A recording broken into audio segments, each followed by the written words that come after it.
Hello, hello? Is anyone hearing or seeing me? Well, not me, but, well, yes, in that camera, I guess. Should be live right now. Let's see how it goes. Let's see how the stream goes. I'm seeing a few recurring names. That's a good thing. Happy to see everyone back. So, hi, Colleen, being the first tonight. Congratulations. Hi, Kevin. Not far behind as usual. If he's not first, he's very close to the first. Hi, Darren. Hi, Josh. Glad to see you two here. We will start the stream with something pretty simple. Just making sure that both are on. Yeah, it seems to be working properly. Not only did I finish the install in the Blue Devil, but now I also have the Avid Speed Match with the GP9M. So we have that train running together.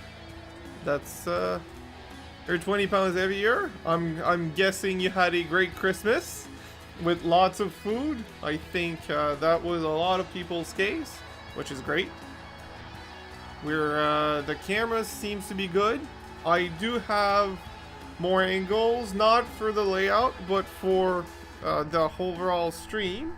I have this scene that I added. It's called Workbench, and this scene has all the tracks, as you can see, but also has me and the workbench. I think it's a pretty self-explanatory name. The reason for this is to show you this thing, which is not the most realistic thing in the world, but it's another new acquisition, and it's a $5 working engine. A DC engine at that, but for $5, I couldn't complain. Got that on eBay almost a month ago. It took a whole month to come in. No biggie. We're here, and we're going to enjoy it. This is just, I think it's a model power. Right underneath, made in Hong Kong. Doesn't even say, actually. I think it's a model power, F7. I got it just because the shell was nice. I wanted something simple. Turns out everything works. It might not be the best runner in the world, but everything works. So what I'm thinking, but actually, well, I'm saying everything works, but the motor has some issue. Not the motor, but some gearing. I'm thinking of just taking the whole drivetrain out and turning it into a dummy, being such a nice shell. It could be a great dummy behind either my M424 or my other F7. That was what I had in mind. Worst case scenario, it's not gonna work. Worst case scenario, it becomes a dummy. Best case, I can make it work. Hi, Raven. Glad to see you here. So tonight we're gonna keep it pretty simple. We're just gonna run some trains. Like I said last week, every DCC engine that I've converted or recently acquired mostly got into consist with other locos, so it doesn't feel like there's more engine, even though there is more. What we can do is deconsist them or just run DC trains, which I think is what we're gonna do. I have quite a few DC trains that I quite enjoy running. It's not gonna be a problem. So, since the viewership has started, I don't know what happened today on YouTube. I dropped 4 subscribers out of the blue. But the stream is going to be long enough. I'm going to pick up some subscribers for sure. And if I don't, well, that's okay. It's annoying, but it's okay. We're not here for that. I did have a moment of reflection this week, actually, where I watch DIY and Digital's channel about, well, I usually watch his channel. It wasn't a new thing watching him this week. But he released a starter YouTube video, which I usually don't watch the how to boost your views and stuff like that, because they're either just fake cheats or just not true to get views on their own. But since I knew he was legit and honest, I decided to watch it, and it was a great video. His number one thing was find a he didn't say a moto, but it's basically, he said not a business What is it? It was a mission statement. Mission statement. Hi, Spooner. Glad to see you here. So his mission statement, I don't remember, and made me think like, what's the main goal of the channel, and why did I want to make a channel, and what and why? And I thought, I got to thinking. I actually went deeper than usual. I usually don't think a lot. I think you guys saw my live streams and my videos. I'm not one to think usually, but I did think a little bit more about this one. And I personally, since I live in a remote area where there's very few modelers, I wanted a sense of community where we can enjoy model trains together. So this channel, well, I first got involved, like I got more into the model train community on YouTube with Dave's channel and live streams, and then Discord, and got some friends through that, mainly Jim and Corky and you guys actually. And so I decided to go ahead and start my own channel, doing live stream and videos, hoping to have a similar vibe to Dave with my own twist of what I like and what I do, because while I do agree with a lot of Dave, a lot of what Dave does, my vision for my layout is very different, and the one thing I enjoy on YouTube is seeing all the different layouts. So for that reason, I decided to have my own twist and show my own stuff, like the slot cars that are still not running. Russ is going to be disappointed again, and by not running, there's just stuff on the track. It's not actually broken down or anything. And there's my N scale stuff that is supposed to be the center of the channel that isn't right now, but that's also just for fun. So to that point, to get back to what I was saying, my mission with, like, my goal of this channel is to bring a sense of community and have people have fun running trains with me, even though it's my trains running. I do think that you guys enjoy watching my trains run, which I mean, that's the same reason I watch most YouTube channel.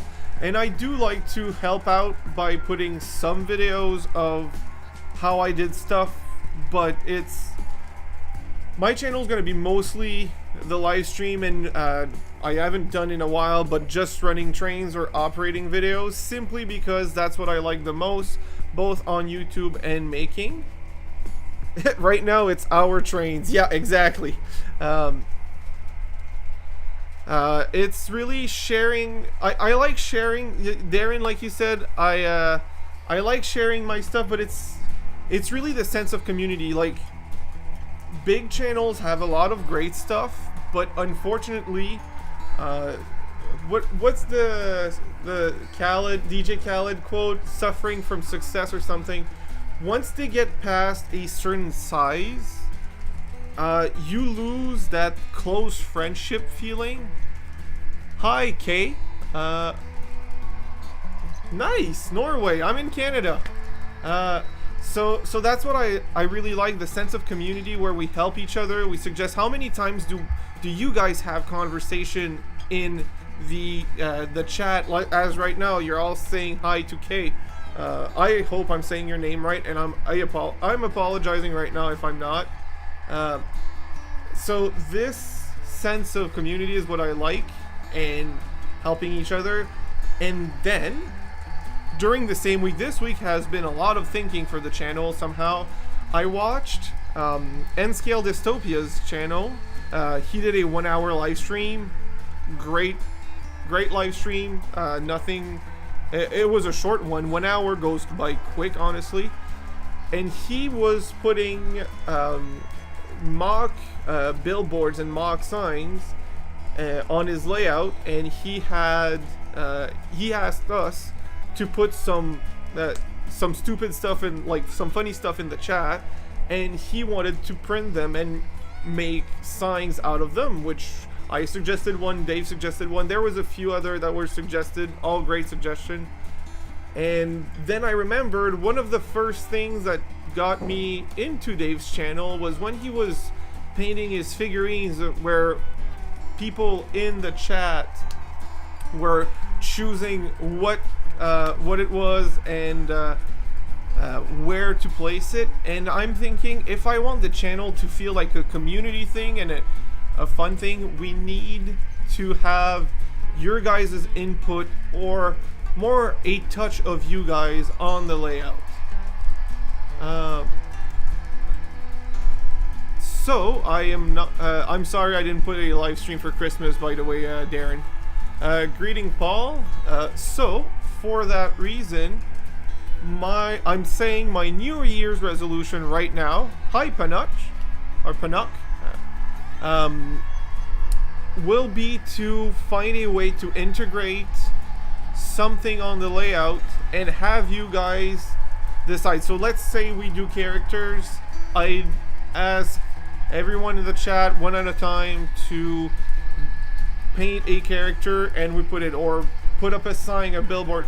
I'm not sure what, because it'll depend on how the layout comes together.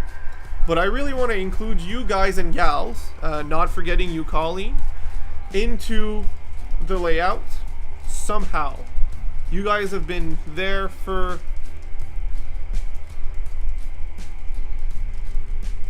yeah. Well, I mean, I think what happened is what happened to me, to most. We all have extended families, and the schedule made it difficult to have a live stream on that day. I know Matthew's Model Trains had one, I think, which I didn't talk, but I did watch for a while.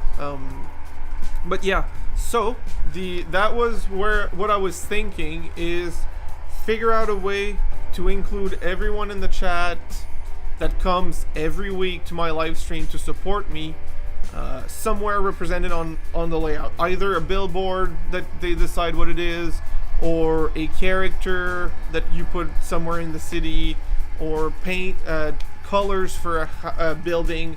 I don't know what. It'll depend on how the layout goes.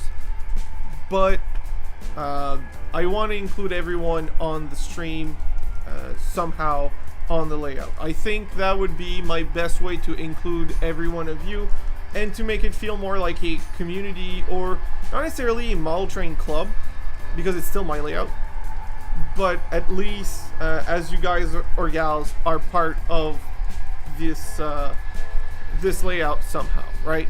And this might not be on the HO scale, it might be on an N scale, something. I'm not sure how, but my resolution is to include you guys and gals on a layout somehow. I really want to do that because I think it would be good for the layout and the channel. Hi, Sir Fix-A-Lot. So I hope everyone likes the idea. And if you want to participate in it, and don't get me wrong, if you don't want to participate in the whatever is going to happen, you don't have to. I was just thinking out loud, but I do think that it could be a good way of including everyone in the live stream. Let me know what you think of that idea. In the meantime, I will show you a little bit closer this little engine, and then we'll zoom, well, not zoom, but change the view to have only the trains running while we talk for a little while. So, this is my $5 engine that I found on eBay somehow. Like I said earlier, I think it's a model power, not sure. It has not a can motor, but basically a can motor open with a gear, but it's only rear wheel drive with what is it called, the traction tires. Hi, Kevin. No worries, Dave. I hope you you enjoyed my rant. Not rant, but my long conversation with myself about the channel's goal and what's coming up. So yeah, this little engine, the gears in it, I think at least there's one that's bad. As soon as it starts working hard, it just skips the gear. The motor itself is fine, and the pickups are great. What I think I'm gonna do, since it was a $5 engine, but the shell is in good condition and looks great, I'm just converting to a dummy unit and have it either behind my M424 or my other F7 from CN as a set. I'm not even going to permanently attach it, so I'll be able to change them around and have it behind whatever I need. I just thought it would be nice to have this, and like I said, for $5, you really can't go wrong with this. Another thing, I've mentioned it on Dave's live stream yesterday. You guys will have a preview of this. Dave sent me another very generous gift. Thank you, Dave. He sent me a much better soldering iron, a full soldering station. I opened the Amazon box, saw what it was like, no way, that's awesome. Then my girlfriend called me and was like, we've got dinner somewhere, we need to go. So I haven't opened the actual box yet. And then yesterday I had a day with other family members, and then today I was working at the hobby shop for Boxing Day. So I will go grab that, we will open it, and then we will rewrap it at the end of the night and do a full unboxing with a nice little review. Well, not review, but just a full unboxing to thank Dave of that and to show his generosity. So I will go grab that. In the meantime, I will change the view to the layout alone, and now we'll be right back.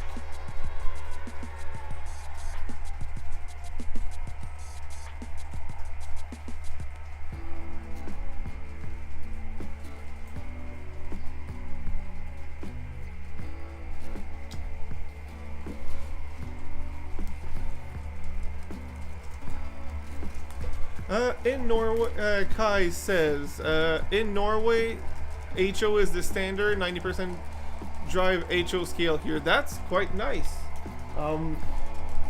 Here on my layout, in North America, I wouldn't say it's a 90% thing. I would say there's a good portion that still does O gauge, the 3-rail stuff.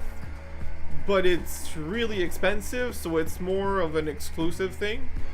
There's a lot of HO scale. I'd say at least half of the modelers are HO scale. I have no numbers to back it up. I'm just going through what I see on YouTube. But I would say HO scale is very popular still. It's still one of the most popular, if not the most popular, but nowhere near as 90%. And then we have N scale, which is the third, but the up-and-comer scale. It has... Because a lot of people are having don't have the space because they live in apartments and stuff, N scale is really gaining traction, and companies like Rapido and Kato are really putting out good products nowadays, and Atlas as well, making the scale more and more enjoyable because there's variety and option. So I would say N scale is gaining traction for sure. But it is not the most popular scale. Neither is HO scale or O gauge. I still think HO scale is the most popular, but I don't. It's nowhere near 90%. I will just open this up, the box, and I will actually change the. I'll put the box on the workbench. Go grab a knife, and then we will open it together. Oops, I moved the camera. And I need to move the magnets on the workbench. There we go.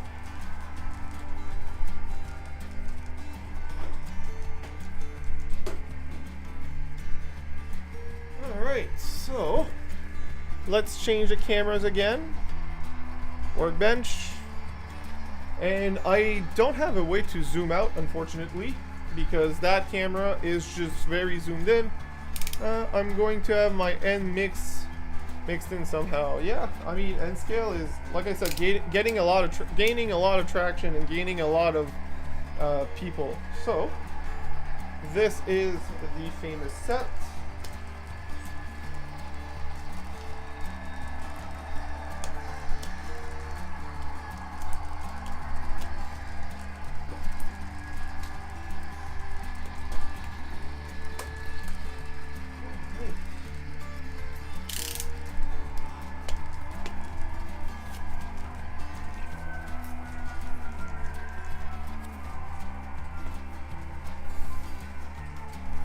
Yep, it is the same set that he got himself. I think they tried to spell finest or something. They did not get that spelling right. But that is a beautiful station with... Oh, nice. It's a regular C13 plug. Nice. Or C11. Don't remember the code, but it's a regular computer plug. That's actually quite nice. And the nicest part about it, and I think that's the underrated or understated thing, I know Dave mentioned it, but having the third hand attached to the soldering station will make it nice when I go under the layout to solder some wires. So this is actually great. That came with a brush, it came with everything. That's going to be really nice. Thank you very much, Dave. I will put it aside because I don't think I'll be soldering tonight. I just want to enjoy the layout and enjoy you guys and gals. But I started wiring some stuff recently, and we will see that on the live stream later tonight. What I've done so far. Like this. I will switch the cameras. Give us...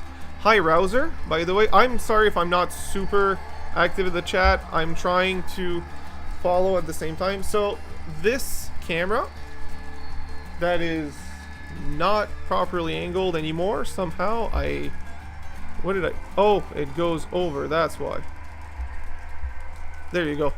So this camera, as you can see, there are cars parked in the two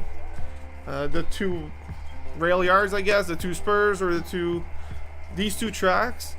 Those have been extended to under the layout, under the mountain, so I can fit my full trains on them. You can see where the rotary snowplow is on the bottom camera. That was wired and is working. So is the turntable at the end. So this, I still haven't wired the wires. I still haven't wired the two long, not parkings but sidings. I did put the feeders in, but they're just hanging under the layout. They're not soldered yet. That will be my next step, probably tomorrow or another day. I have a few things to do at home, but I still have a few things to do. So this we will use later when I will change trains around. I will go pick up the cars, bring them out, and park another train there. That's the goal with that. I'm trying to avoid lifting my trains off the track. So we've been running for almost half an hour the same trains of me just talking and rambling. So since that is the case, we will change the two trains at the same time. I will ask Colleen, since she was the first, and I will ask Kai. I don't know if it's Kai, K. I'm not sure how to pronounce your full name either. But since you are the new person here, you will both choose the next train. Kai? Okay, perfect. So, Kai, I know you, if you're new to the channel, you don't know what I have, and I don't expect you to know. So what I will do is put out a list of options, and I will let you choose from those options. I will just put them out in front of a camera, and you'll pick one out of the list, and Colleen will pick the other one. So for the only thing I will say is I am the one who picks which loop whatever you're picking works on, because some of them work better on certain loops. So since I don't want issue, I will show you a few options and let you pick from there. I do not have anything from Europe, unfortunately, Kai. I'm sorry about that. I have Canadian stuff. Right now, what's going to be in the option is going to be Canadian stuff for sure. I am limited in option, and the few American is not DCC yet. And the first few options will be DCC. We will be switching to DC later tonight, but for now it'll be DCC. So, for the options, I'm gonna show it to you on which camera? This could be interesting. Which camera would have the best angle to show you the options? The clear image will be the actually, I'll just switch the bench and I'll just put them all on the bench. That's gonna be easier. So, workbench. There's nothing there yet. Yet keyword. So this will be one of the options. This is just the RDC. It will run alone, but it has interior lights and it looks great. Another option.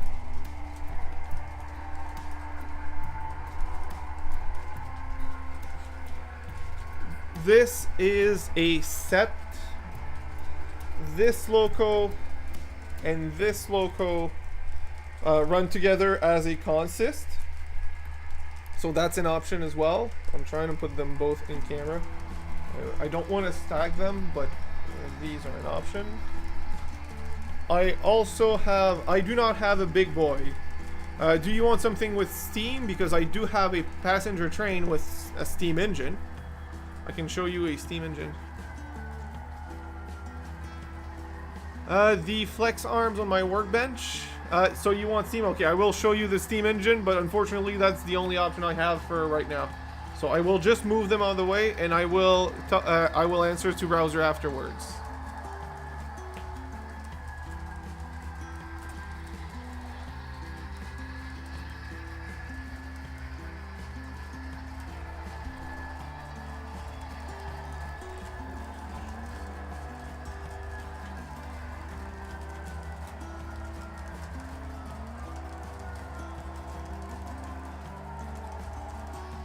So actually, I will show you two options for Steam. One is DC, one is DCC. I'll just switch to DC if you choose a DC option. It's no big deal. Give me a second. I'll go grab the Steam engines. They're just a little bit more complicated to. Colleen, that is just if the DCC engine is picked, because I cannot run both systems at the same time. Nice one, Rouser. But yeah, give me a second. I'll just go grab the Steam engines. I want Kai to choose that first, and then I'll be right back.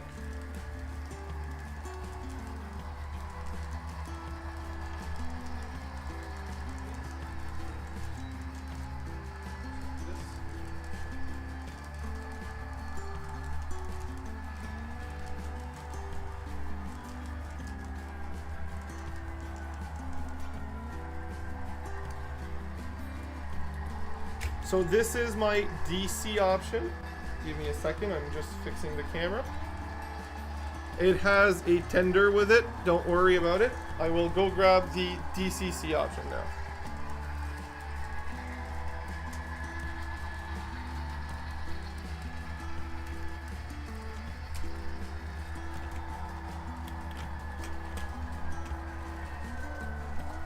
So I have these two options for Steam Train.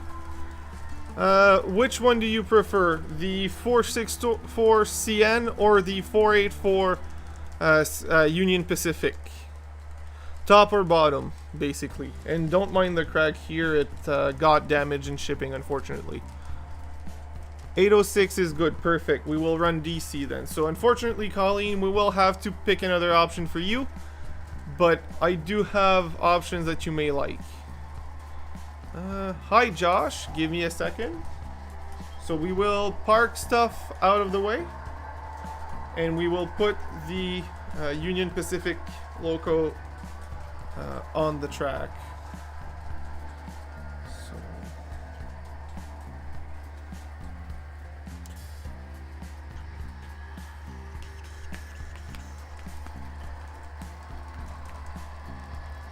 where will I park that?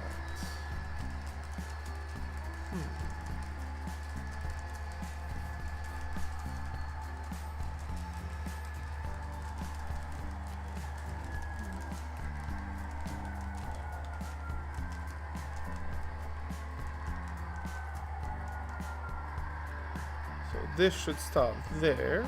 Actually, I will back it up a bit. It's just a little too far in. Like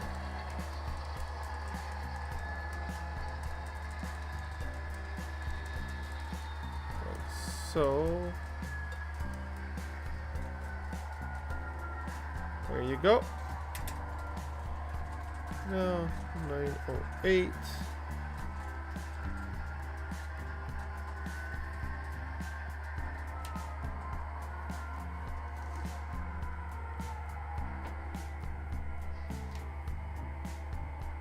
Alright, so we're parking stuff out of the way.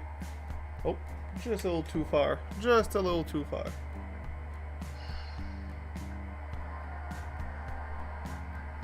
There you go. And we turn it off. Let's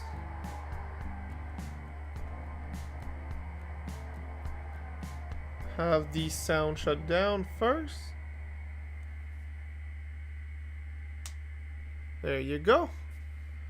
Yes, sir. All right. So now that this is on, we will put the steam engine on the DC setup.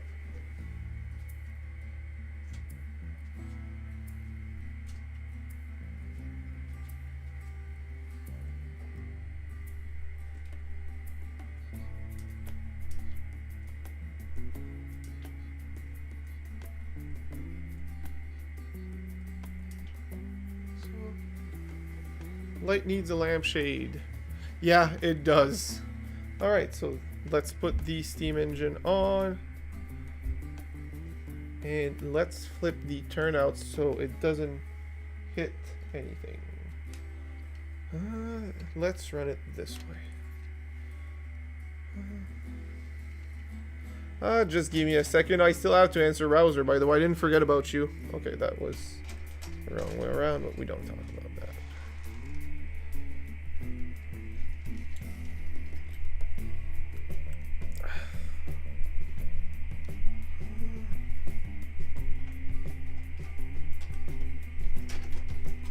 These steam engines have a lot more wheels than I'm used to with diesel. There you go.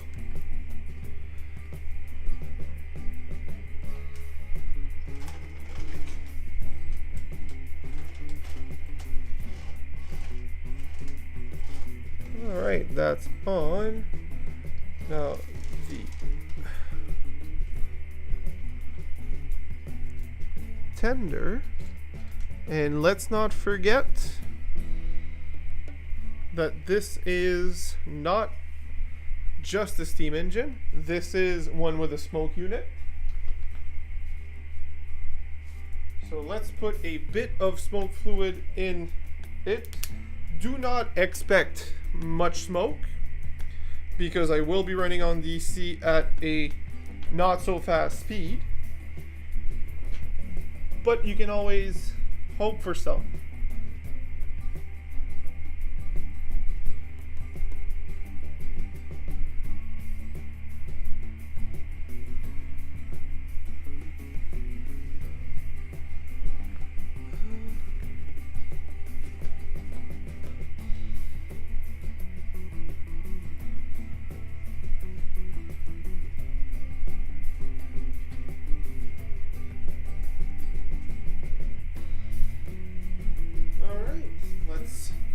Let's get to it, shall we?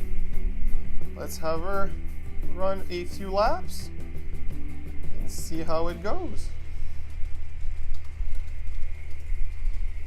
Oh, she looks really good. All right. I know this is a passenger engine. I do not have any Union Pacific. Oh yeah, that smoking diesel is something else. So I know this is a passenger loco. We might have to put freight behind it because I don't have Union Pacific passenger cars. I could put some CN cars behind, but it's not the best thing in the world. So let's first off see how it goes and if she decides to smoke or not. Like I said, being at 50% power, it's unlikely to smoke, but I don't like it going too fast. This is just me. So we might not see smoke on that one. Hi, James. James Lannister. That's a new name.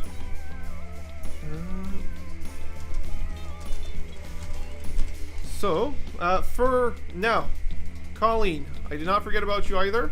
We'll set a second train, then I will answer Browser's question, and then we will go ahead and have fun. So I will move this one out of the way to give you some options.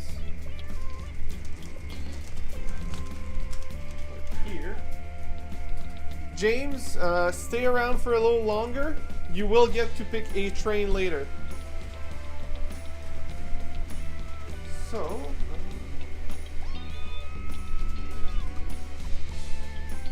I'm not done putting choices, I'm just putting some on the workbench for now. Expect at least 3 options, but maybe 4. The end scale has not moved. I am so bad. I did start making a plan that I scrap every time. I tried like 4 plans and I scrapped it every time, so I think I'm just gonna go ahead and do some workbench.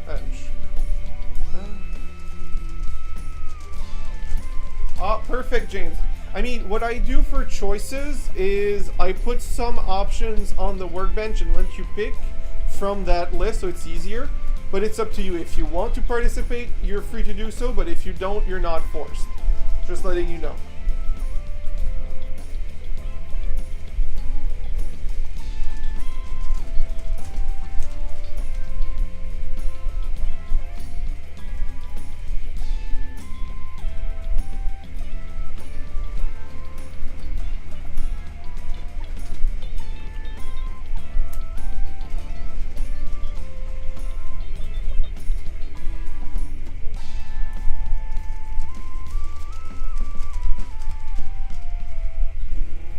Alright, we will start with these 3 options, and yeah, only force the regulars. So these are the 3 first options. If you don't like any, I understand, and we can put some other option, Colleen. But these are 3 what I think good options, and we can go from there. And then I will answer Browser, and then I will answer the other question, which I remember there was a question, but I don't remember the question. Who posted a question? NB Southern, go local. Perfect, will do. I will just put away my 2 other engines, and I will run the NB Southern.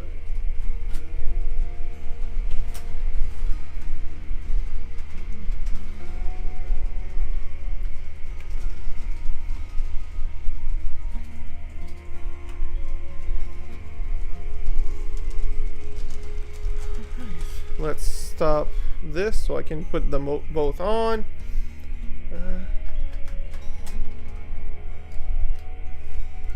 Alright.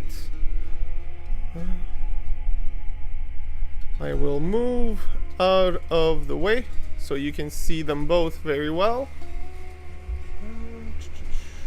All 4 corners. There you go. Alright, so for the questions. I believe it was Rouser who asked about the arms. So, where is that question? I just want to make sure I answer the right question. So, actually, Gaming Edit asked something first, which was, did you get anything good for Christmas? I did, actually. A lot of, actually gaming stuff mostly, and another set of slot cars for a different scale. I guess those would be my 2 biggest hits for me. I got a Lego that I really like, that I can't wait to build, a Star Wars Lego. I got so my girlfriend got me the Legos, she got me the slot cars. The sister-in-law gave me a kit to build a car, so that's nice. Like I said, Lego slot cars. I got some video games and some stuff, some layout tool, like a kit to build your own connectors. That's nice.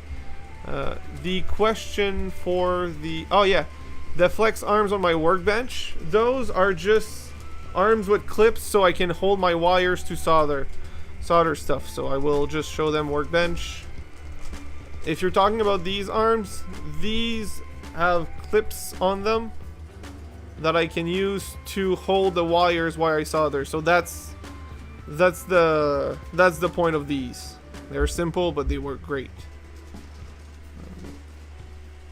So, was there any other question? I believe there was. I'm just going through the entire... Thank you, Josh. I just saw your comment. No, not this one. Love your layout. The train's running up, go up the incline. I think the inclines add a lot. Having inclines on a layout, they really do bring more realism because trains aren't 100% flat where I live. And the progress is slow, but there's still progress, so I'm very happy about it. Where do you have your train tracks? Do you have a big house? I do not have a big house, actually, in square footage or square meterage. This house is technically smaller than a trailer home. The only reason I'm able to have this big layout is because we have a full basement. So this is since we have a full basement unfinished, which was the best because you can see the actual insides of the house. So yeah, for that reason, we're able to get this house with a full unfinished basement where I've been building my train setup, and it's so good. I'm so happy about it. That was like the biggest sale point, that and the good condition of the house for that, so I'm really very happy about it.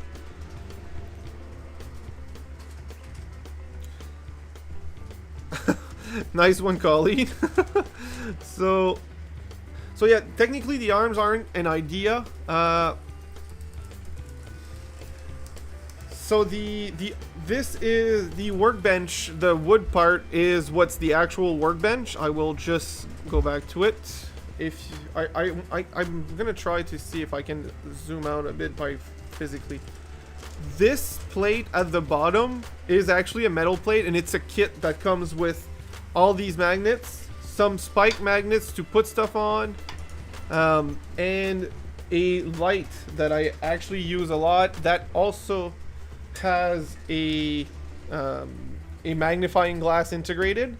It's all one piece. That was last year's gift from my girlfriend, or 2 years ago. I'm not sure.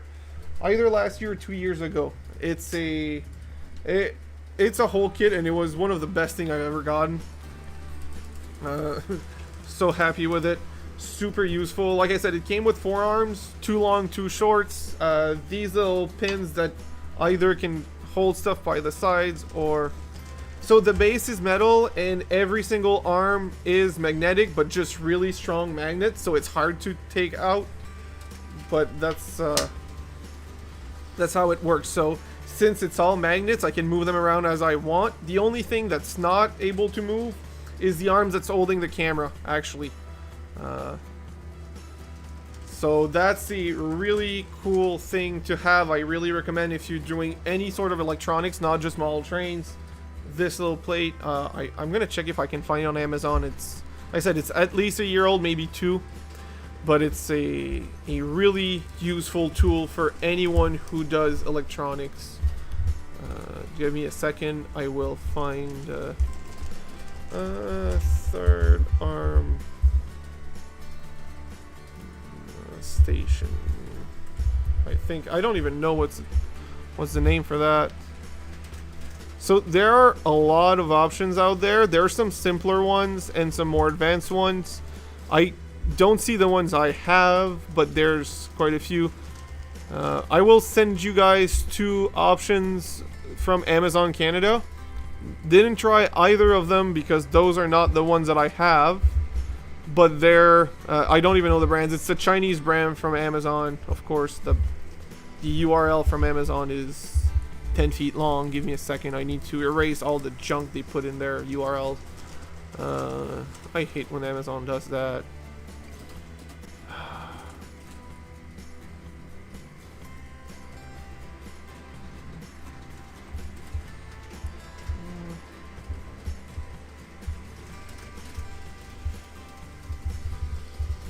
let's see if this URL works. Nope. Alright. Let's find a way to... I'll just press the share button. Which is where now? Is that... No, that's magnifying. Oh, share. Copy link. And copied. Control E. There you go. So this is an example of what I have. It's not exactly what I have, but it's similar. It's a magnetic base with some options and some clips and a magnet and a light. That is about what I have. It's not exactly what I have, but similar. So that would be an example. They're really nice. The arms are great because it holds the wires that become hot. So that's why I like it.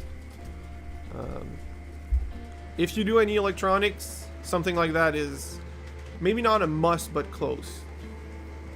So what is that? Josh, Kevin, you didn't answer correctly. That is the CN Blue Devil. That was the one running earlier. That is, I know that's not the question, but that is an Atlas logo, Atlas Silver. It's a -8. So that would be my my recommendation for the day. Trying to think. I also wanted to recommend a channel. Which one did I find recently that I quite enjoyed?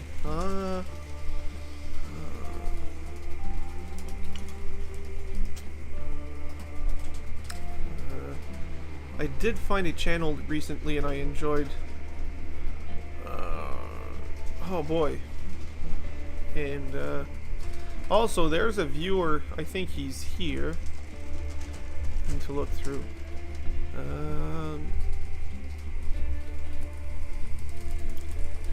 No, not Raven.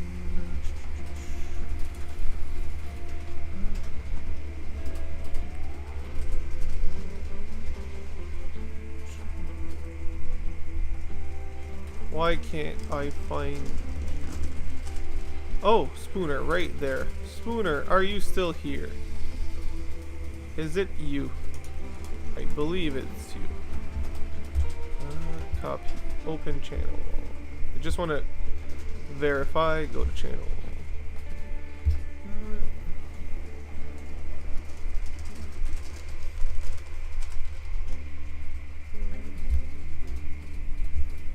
Good evening, Paul. Let's see you. Yep, so this is gonna sound weird because he's here. Spooner, are you still here? You were here earlier. I wanted to mention you.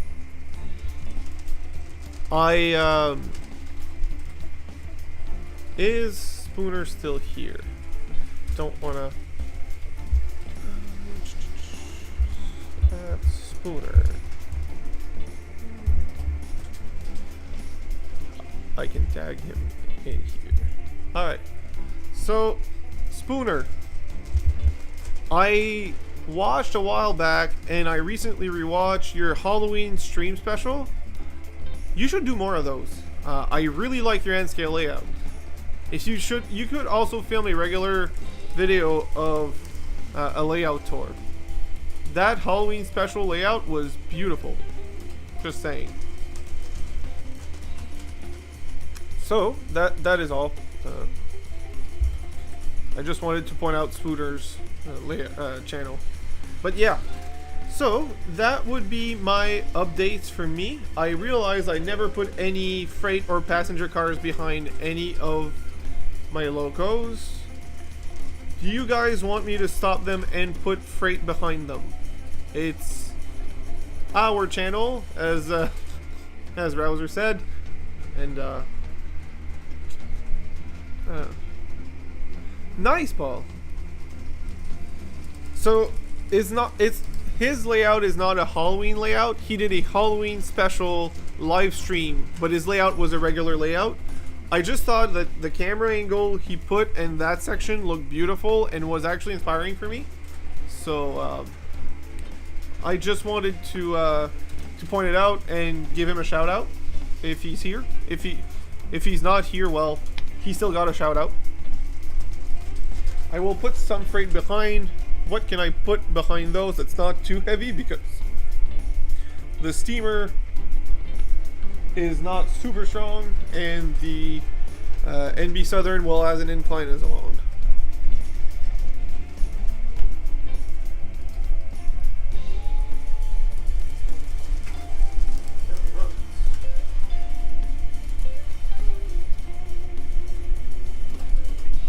Colleen did say that she found freight behind nice, so we will put some freight.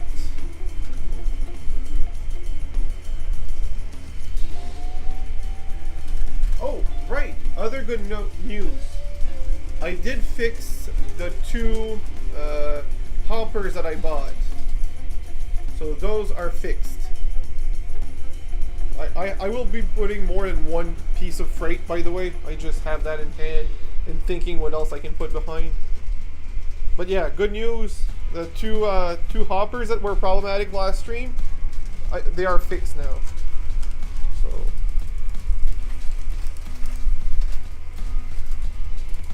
yes,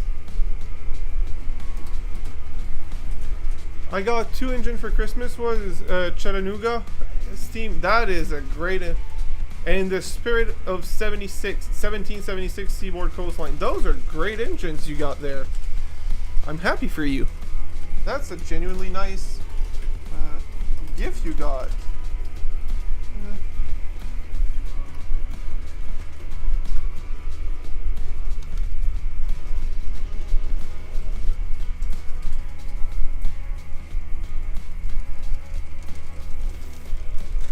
I think so, Rouser. And I missed my chance for the N-scale one. I wasn't ready to buy one at first, and by the time I decided to get one, they ran out of the N-scale one.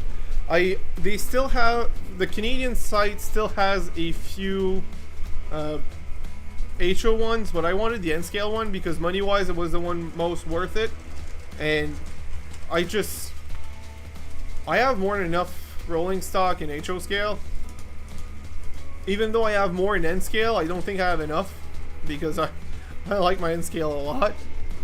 So that's why I wanted the N-scale one. Plus, like I said, it was 120 for 5 pieces of rolling stock, 6 pieces of rolling stock, which is basically $20 a piece, and they sell $50 a piece regularly. So that was the best deal of all. And they are small. Yeah, well. N-scale, right? I still think it's a great scale. I love N-scale. I know it's not as popular around here for a lot of people, but I really like my N-scale stuff. Give me a second. I will put 3 cars behind the NB Southern, and we will enjoy that for a little longer. I will actually put the 2 covered hoppers that I fixed, and the CP rail gondola in black that I also enjoy.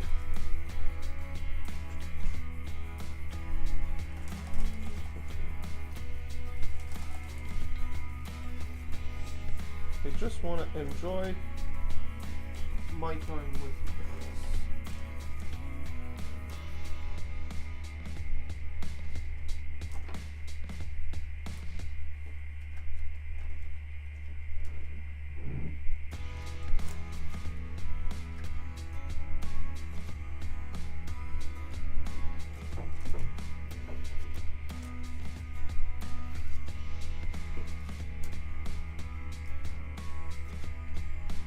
Alright, that's gonna look nice. It's simple, but we don't need complicated to look nice.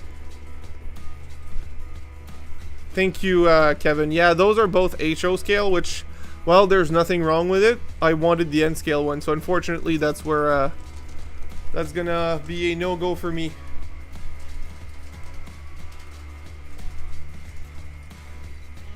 So, this is... Yeah, I saw your message, Clintonville, on Discord. That's gonna be really nice. Shays are gorgeous. Gorgeous units. Well, wow. First accident of the night. Let's hope it's the last one, but, US site only silver. Good to know. I was not expecting that accident. That's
Alright, so let's see what the chat says.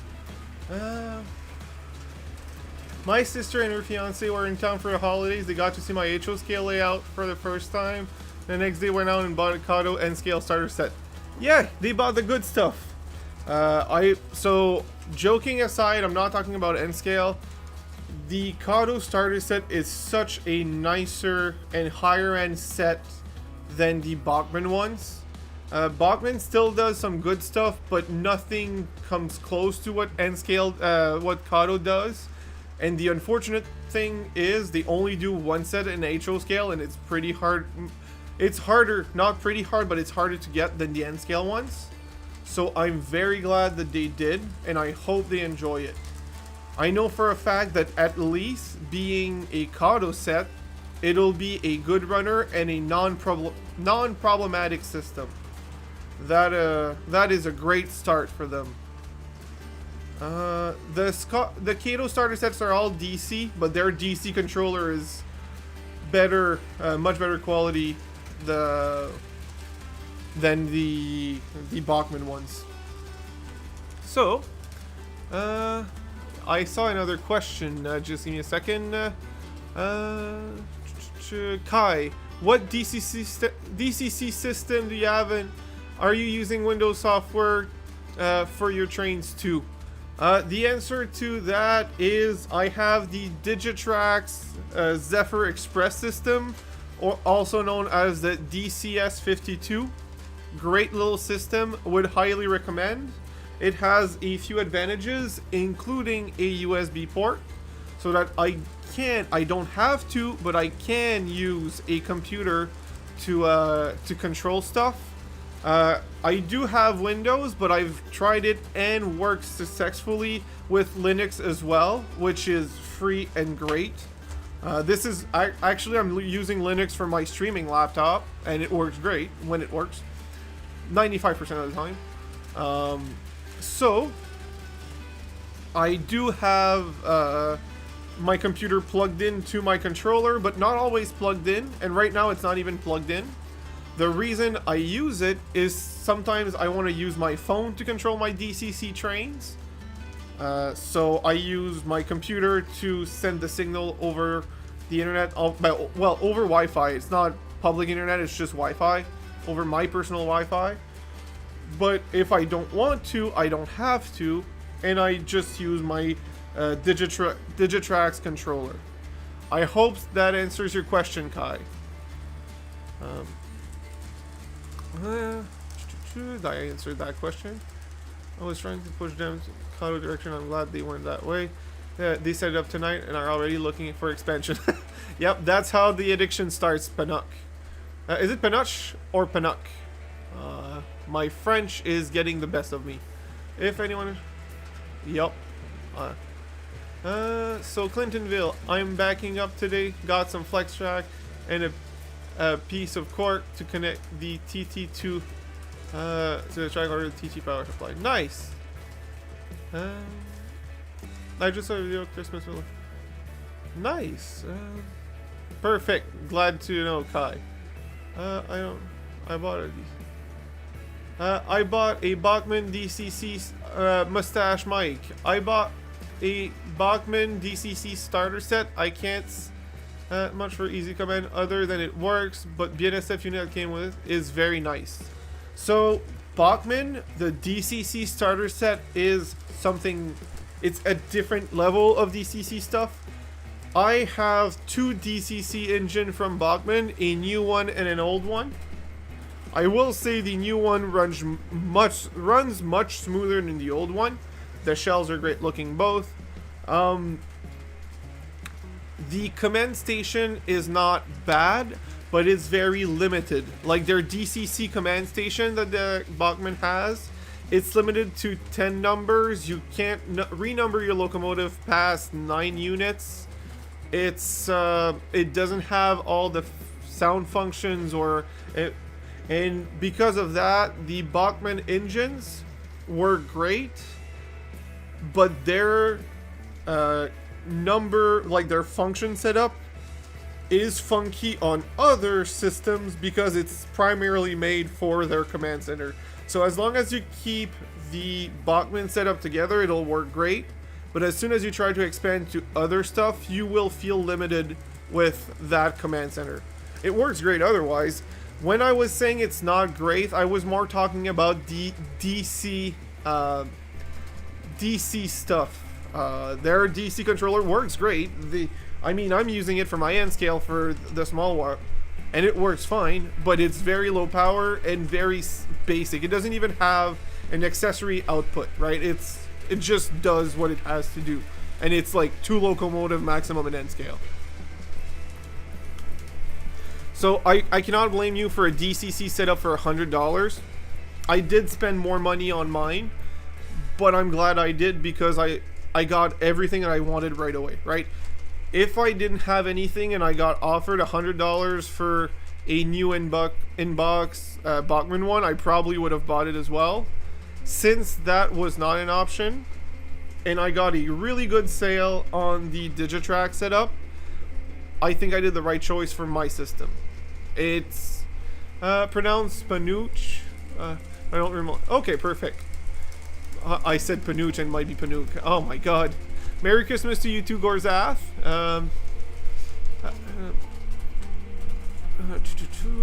Making sure I'm not missing anything.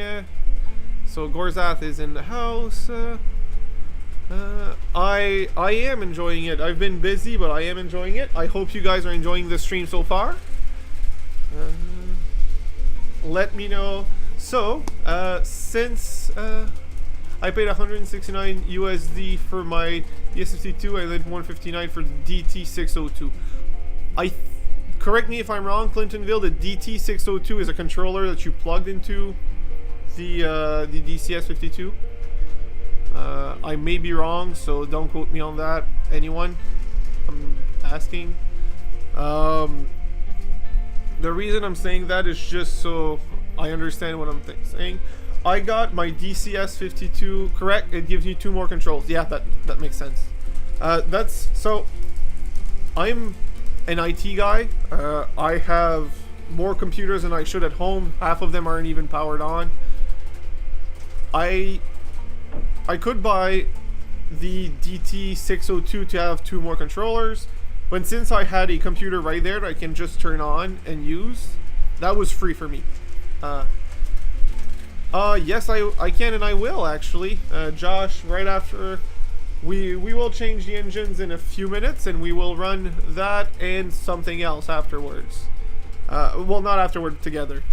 So yeah, since I already had the computer, the wire and everything, this was free, and since it's through JMRI, I don't have I probably have a limit, but I don't know, and I haven't reached the limit of controls I can have at the same time. I tested once, me and my friend, which both had 2 locos at the same time.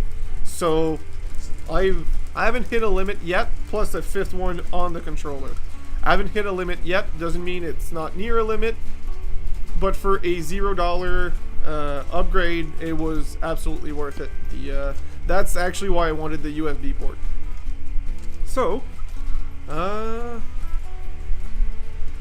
So that's why I really like my Digitrax. It's really the USB port in the back. It makes it a lot more useful for the same price. Mine, I got it for I think 100. How much did I pay for it? I think 180 Canadian, which is an insane sale because that's closer to US price than a Canadian price. And we all know the difference in Canadian dollar versus US dollar.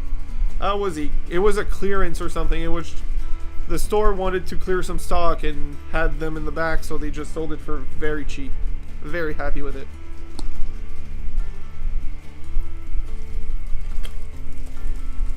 So the steam engine will get off first, being that it was put on first. We will be putting my newest zebra stripe because Josh asked for a zebra stripe but did not specify, and I really like my Atlas, my new Atlas M424. This will be the model of choice for the zebra stripe. I hope that's okay with you, because if it's not, well, that's it, what you're getting. I really like that engine. And for the other train, we will decide afterwards. Raven, that is a great video. I will have to go look that afterwards. All right, so we will stop the trains for a second. For a second, we will swap out the steam engine. Oh, that's fine. So Spooner, actually, I mentioned you earlier. I watched a part of your Halloween live stream, and I rewatched a part of it recently after looking for it. What layout is that N-scale layout? Do you think you could do a video tour and just running trains on it? Because I thought that layout was gorgeous, and I don't know if it's yours or a friend's layout or something, but I really liked it. It was really, I found some ideas through there that I want to implement on my N-scale stuff, and I really liked it. So if you're here, Spooner, I really liked that layout that you had. So your dad did a great job.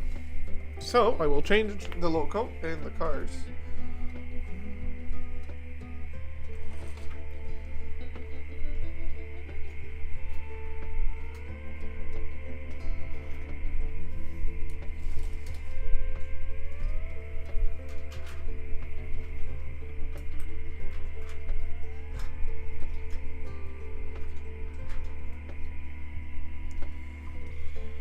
So the M424 with the two cars that have the right couplers.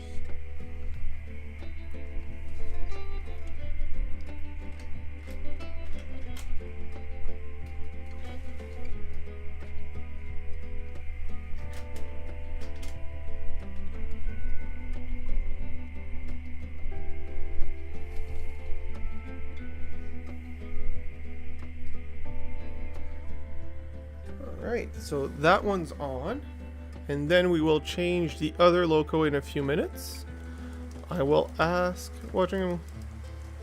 That's fine, Gorzath. That's fine, Spooner. I was just saying I really enjoyed that stream, and I thought it was really nice. The layout was really nice. So for the just making sure. Okay. For the other loco, I have, let's go American instead of Canadian. I will go grab some other locos to put on the outer loop.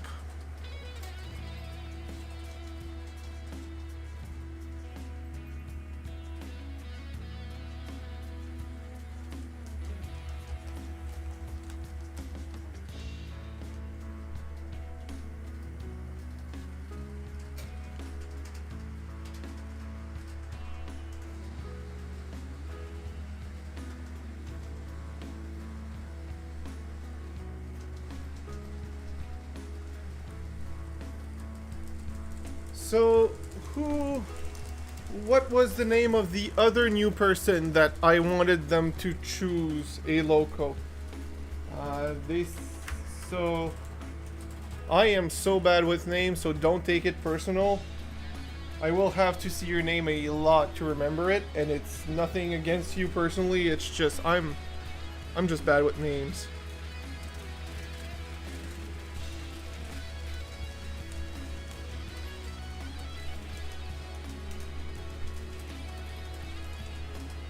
That's a good idea, Colleen, to put your hand scale inside an aquarium. So what was the name of the new person here? Mustache Mike, you're new, but you're not... I will pick you later. Paul as well. Kai just picked something.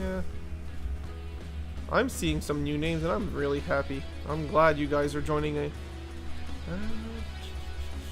where is that person? I don't want to miss anyone. Oh, James Lannister. Alright, James, are you still here?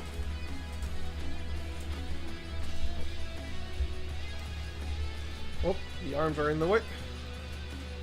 Is James still here? I don't want to miss out James. Good, I'm glad. James. Yep, I'm seeing James' name, so I tagged him in the chat in case he has me on you to watch trains. I've done that to other people's streams and kind of feel bad. Oh, sure.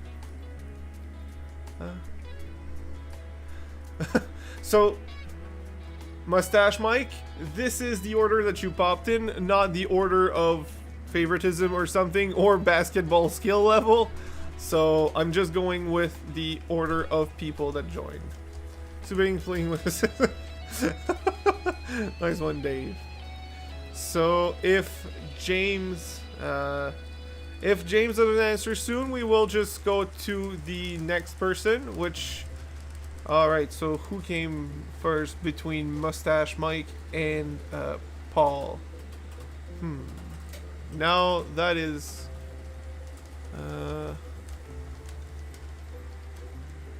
That is a question I don't have an answer.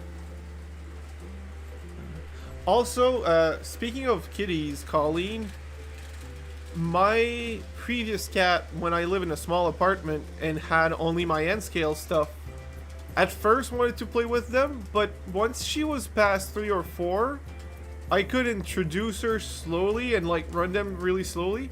She actually decided not to play with them and would just sit on me and watch them go without actually touching them. I know every cat's different, but after a certain age, you might be able to run your trains without having the cat destroying your stuff. So just as an FYI.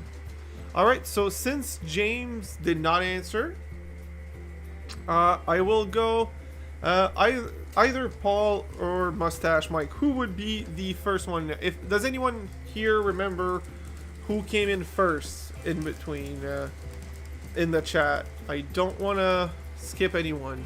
And if there's someone else that I don't remember the name because I'm bad, just let me know and I will correct that. So you were late. I mean, I know both you and Paul did not come in like when it started, so that's why I don't want to go in front of anyone, but at the same time I want to make sure that everyone gets a chance. So, well, do you want to choose? And Paul, do you want to choose something? If Paul doesn't want to choose something, I'm not going to force him to choose something. It's that simple, right? I want you guys to enjoy the stream the way you want to enjoy it. I don't want to force it on you. So, alright, Paul, alright, let's go. Pick one of these 3 engine. I have a Burlington Northern GP9M from Walters, a Bachmann DC BNSF GP40, and a Kato DC SD40. And Mustache Mike, you'll be next, so don't worry about it. I'm not forgetting about you. How about the BNSF? Alright, no problem. The only condition on my layout is that if possible, we will run a caboose, and I do have a caboose for the BNSF, so that's what we will run. For freight behind it, I think I'll just reuse the one that's running right now because it's running great. I will just bring back, actually I will let them run while I go set that up. I'll bring back the other two and then put the BNSF on track with its caboose.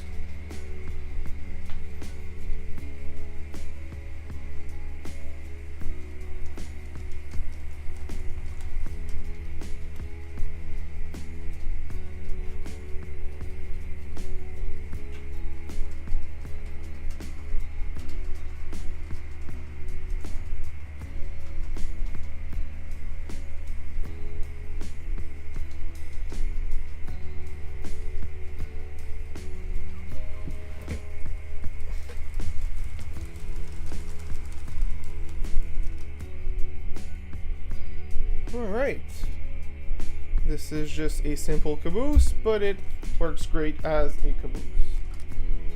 Doesn't need to be super nice, it just needs to look good and run nice. I mean, it does need to be super nice. Well, it needs to be nice, not super nice, but it doesn't need to be fancy to be appreciated here. I actually do enjoy the good condition lower end stuff. As long as it's in good condition, a good crisp paint job and some nice wheels to roll nice, and I'm happy. Honestly, I don't need much more. If it has that, it works fine. So I haven't ran you in years, actually. Good night, Rouser. No problem. See you at another stream. It should be on Saturdays from now on, actually. I think I'm done for the Sundays. I may do some impromptu Sundays, but not it's now back to the Saturday nights for up until something happens. Some schedule conflicts.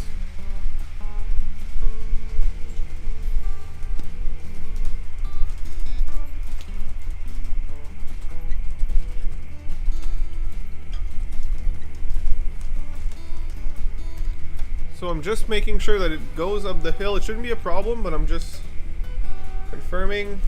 I think so. Yep, I'm seeing it. Yep, we're fine. Perfect. Good rolling stock is always appreciated. Alright, so for the next choice, we're running these train for a while, don't worry. I'm not putting them just to take them off. Your train looks great with BNSF. Can you believe that loco and caboose, I've had them for years and we've just never ran them? Is Tim Bits and Pieces here? It's been a long time. Glad to see you, buddy. Very glad to see you. I hope you're doing great. So yeah, we will go back to DCC for the next options. I'm just preparing the choices now so that, whoops, the caboose decided to jump off. Why? I think the coupler pin is slightly low. I'll just fix that quickly.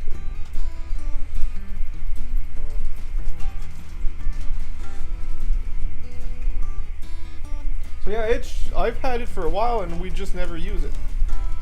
Ah.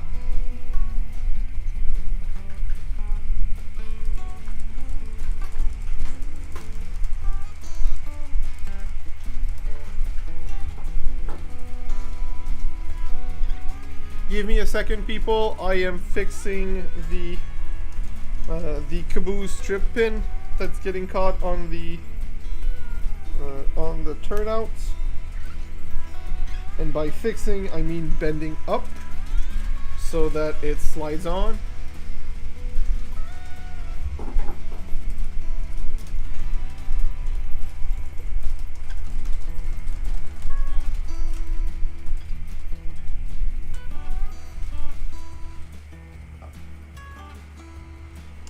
I did not have time to put it there. I will put it somewhere else.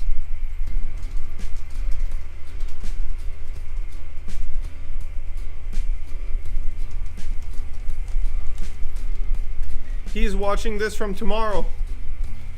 It is tomorrow for him. Oh.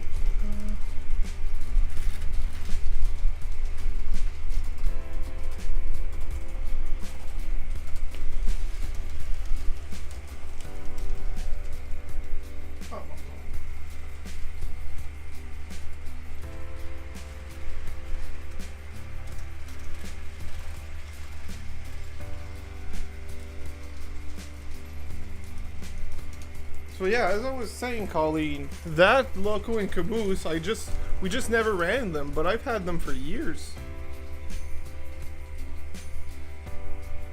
Let us know if anything bad happens on the New Year's once it started. I want to have a heads up if you don't mind.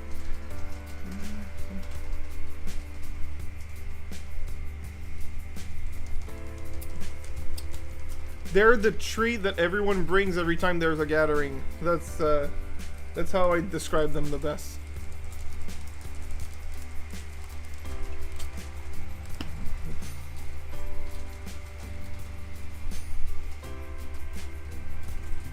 Alright, so other options for the next choice. Like I said, it's not for now, it's just I'm preparing the setup.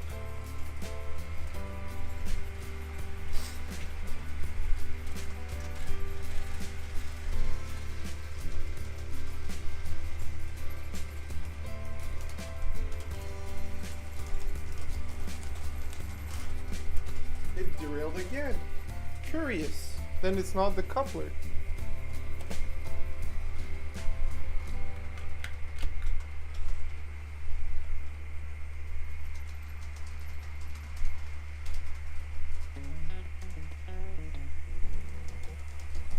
Maybe it's the coupler on the other car that's too low. I don't think it is, but let's check.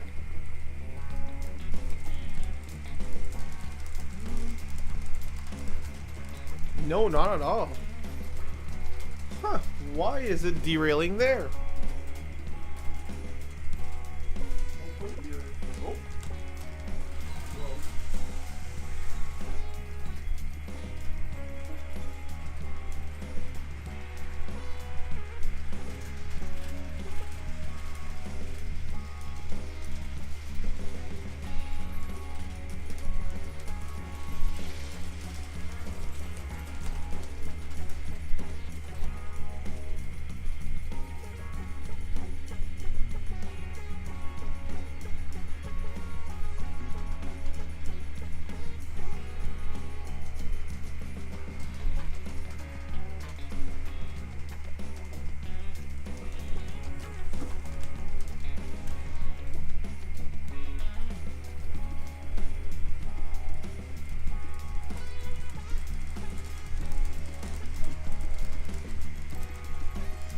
Alright, I am back. Let's see if it derails now that it's going the other way around.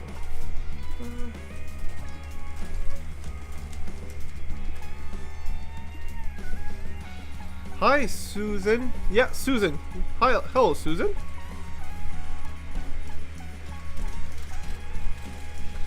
Thank you very much, Tim.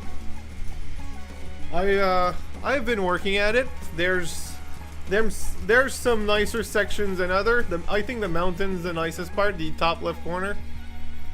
The rest is very much a work in progress. But hey, as long as there's progress, that's good. So, there's actually a track I was supposed to fix tonight that I don't think we'll do, just because I'm enjoying this. Yeah, it's been a journey for sure. I've had some ups and downs, but I think it's worth it so far. I can't say that I'm unhappy with the results.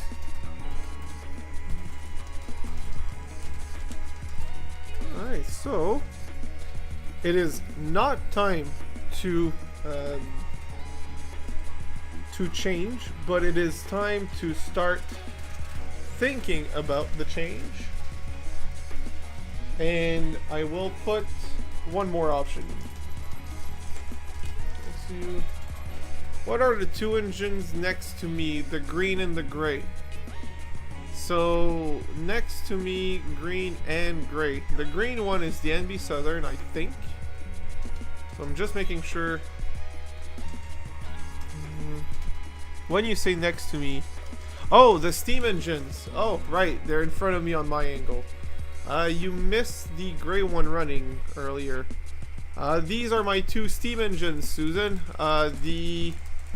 The green one hasn't ran today. Do you want to see the steam engine run? You could be the other person who picks a locomotive. We could run the gray one later, but if you want to see a steam engine, the green one in front of me is absolutely an option. If you're talking about that one.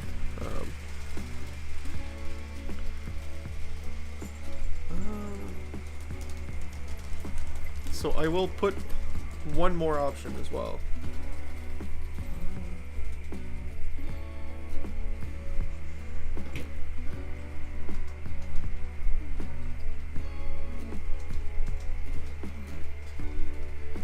Yes, I am. Would like to see it run. Perfect. So, I did not forget about you. Where are you, Mustache? Where is Mr. Mustache? Is Mustache Mike still here? Mr. Mustache. You have a lot of options, my friend. You've waited longer, so you'll have more options than most. You have 4 options, actually. 3, but 4. Will, do you have any short line trains? I mean, the NB Southern was a short line train. I will show you what I have on the workbench and let you can't see half of them. Nice. Alright, so this needs to be tilted a bit like so. And actually we will tilt this way. Alright, so here would be your 4 options. And by 4 here there's a few things. We have this CN GP35 with sound. We have this rotary snowplow that in itself is not an engine, but is a combo unit with other stuff. I have this CP F7 that would run with the rotary snowplow or would run with a freight. So if you pick this one, this is a freight train. If you pick this one, it's this with the rotary snowplow. Or the GP15. So GP15 here will run with the Go engine. So Mustache Mike, your pick. Like I said, if you choose the rotary snowplow, you will also get this. But it's gonna be just a 4-unit combo, 2 F7B and the rotary snowplow. But if you pick just the F7, you will get the 2 F7Bs as well and a long freight train. Your pick. And Susan, I did not forget about you. You will get the steam engine going as well. I want everyone to I'm not able to have everyone pick a train, but at least the newcomers, the F7 please sir. All right. I will keep the other ones there because they'll probably be an option later. Well, not probably, they will be an option later.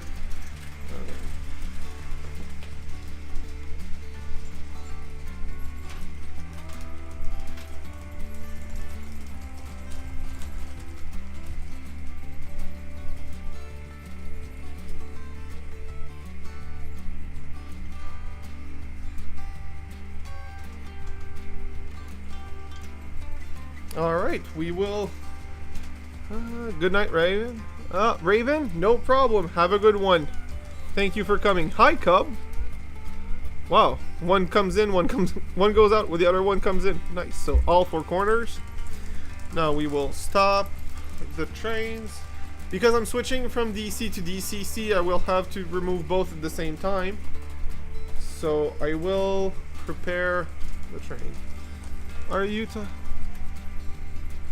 So Dave has moved to Friday night streams. So yes, technically I'm taking over Saturday nights, but he moved to Friday nights before I even considered doing them Saturday nights. Monday started out good, but then since I've been stretching the stream's duration for much longer now, with work, it was hard to make everything happen and not be too tired at work. So I moved them. Since Dave doesn't do them on Saturday nights, I'm doing them on Saturday nights now, and I think people have been enjoying it. And I have a hostile takeover. Yeah, exactly. I have a very good amount of viewership on Saturday nights, being the time and being a Saturday night. So it's been working great for me, actually. I moved it at first because of work, but it has been beneficial overall on YouTube as well. I've had, not tonight, but I've had a peak of 37 viewers on a Saturday night stream. And I expect it to go back around these numbers a little later when we get used to Saturday nights. My change of schedule has been confusing for a lot of people, and it is my fault. I will absolutely take the blame on that one. So, we will stop the trains when they come around, and we will change them to the DCC system. I really, really like that M424. I think it's an M424.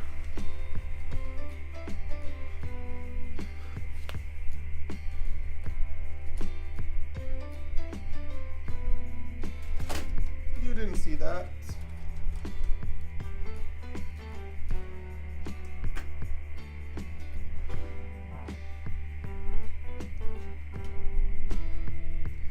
Exactly, Kevin. Alright. Let's bring the other one in. It feels like it didn't last long on the layout, but it's not because I didn't want to run it for longer. It's just because, well, we have more trains to run. And I want to enjoy all of them.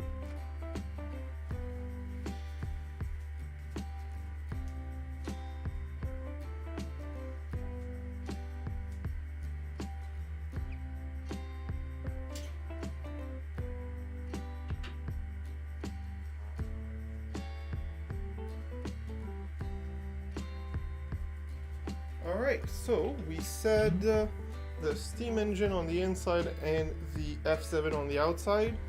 I will rebuild the F7 train. Well, that's not the F7 train, actually. I still want to get those out of the way.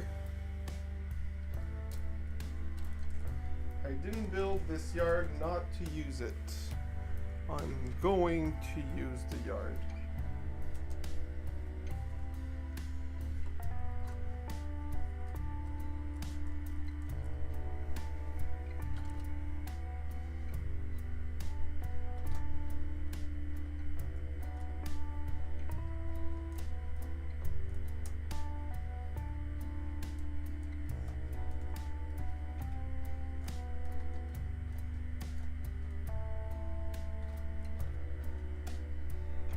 So I want the chat's opinion. Oh, hi Paul.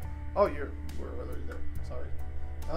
I want the chat's opinion on something. If you guys can hear me well, you may not actually.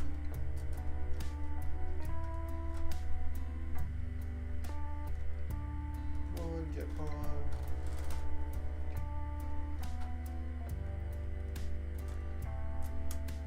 Ew.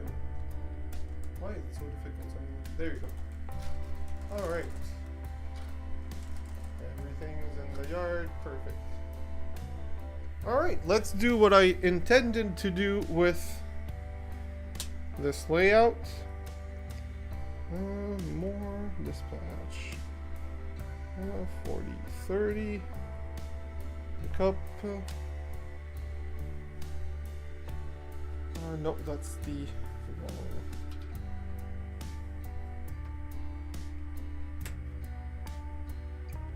Let's grab the loco and come and pick up the cars, because that's the point of a switching yard, is to pick up your cars yourself. Can you see it on camera?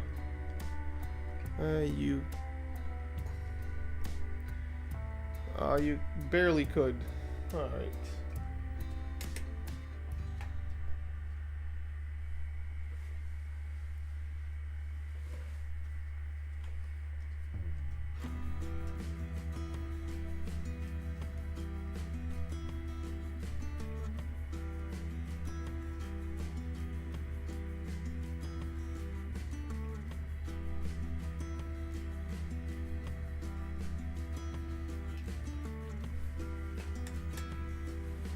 Alright, let's go pick up those cars. I personally really enjoy these kind of operation. I don't want to go all out in operations with like a full operating session and stuff, but I quite enjoy going to pick up the cars and dropping them off. Oh, wrong track. My bad. Going to pick up a full train and then dropping. Hi, Drew. Glad to see you tonight.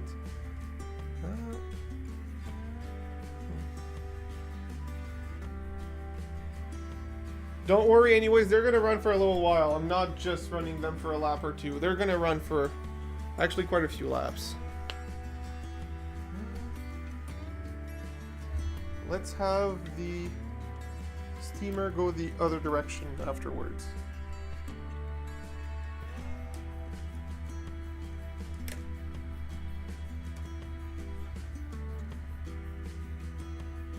Oh, I suppose pick it up. Let's pretend it did. We'll just fix the turnout before we derail when we come back.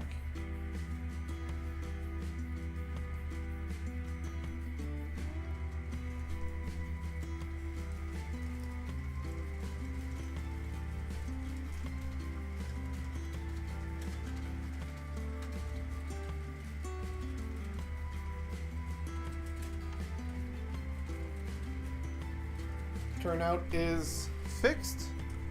Now we will set up the steam engine. I should turn off power in that section so that if I misalign something, I'm not shorting anything.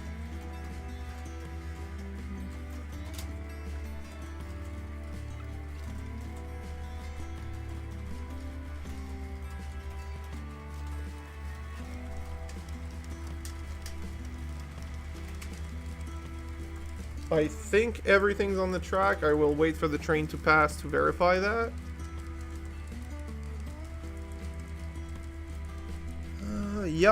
Yep, we're good. And this one has sound, so that's going to be even nicer.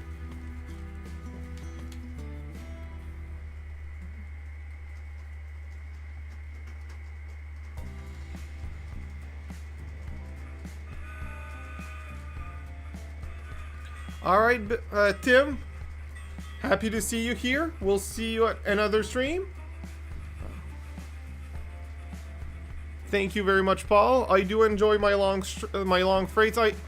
I tend to enjoy mainline running much more. That's why I think that's the operation I'm looking at too. I'm looking at usually a passenger train and a freight train running together, and sometimes having to wait on a passing. So that's what I'm looking into. That's what I usually do. Hence why these long freights are nice. And also why there's multiple locomotives, because it has to go up an incline with such a long freight. Mustache Mike, I got a BLI E8B unit for Christmas and I'm excited to get it painted up. I have to give you my hat, Mustache Mike, because I am not able to paint an engine. So I will put some passenger cars behind that beautiful steam engine, and we will get going from there. We will run these for a little while.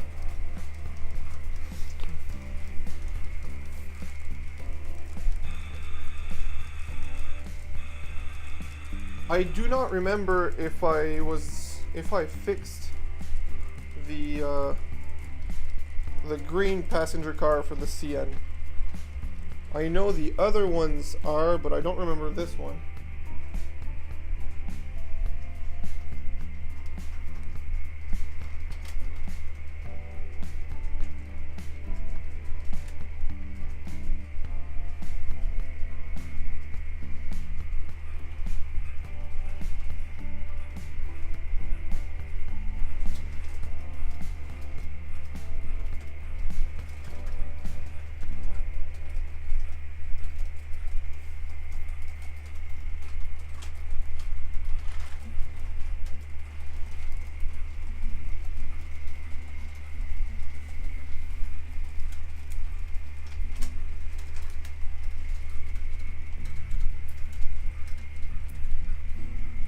Thank you very much, Susan. It does look gorgeous, and having sound in it makes it even better. These are the old, I think, Mantua. Hey, Clanks. Santa was great. I can't wait to see you in person. Also, everyone who's in here, if you don't know, Clanks is Clanks RC's. He's a friend of mine from in person. Wish him good luck tomorrow. He has a 1,000 lap race to do tomorrow. Whoops, I lost my cars. So wish him good luck, and let's hope he gets pole position on that one. I think it's tomorrow, or was it today?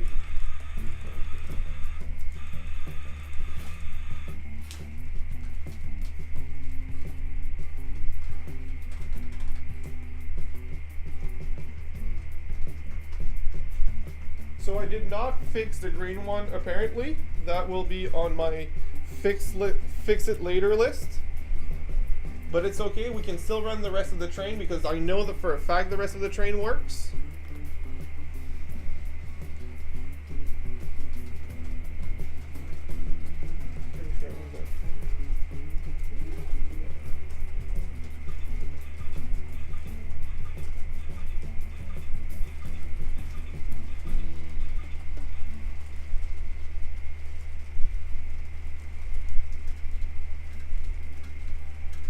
So of course, because I'm telling you it works and I've tested it, it's being problematic right now. But it should work.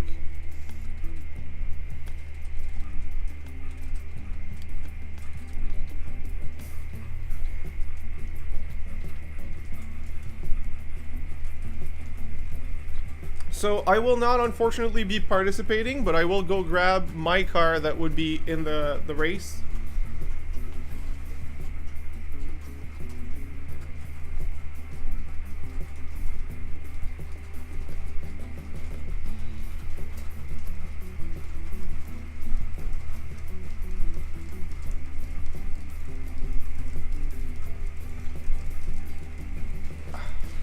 That steam train is gorgeous.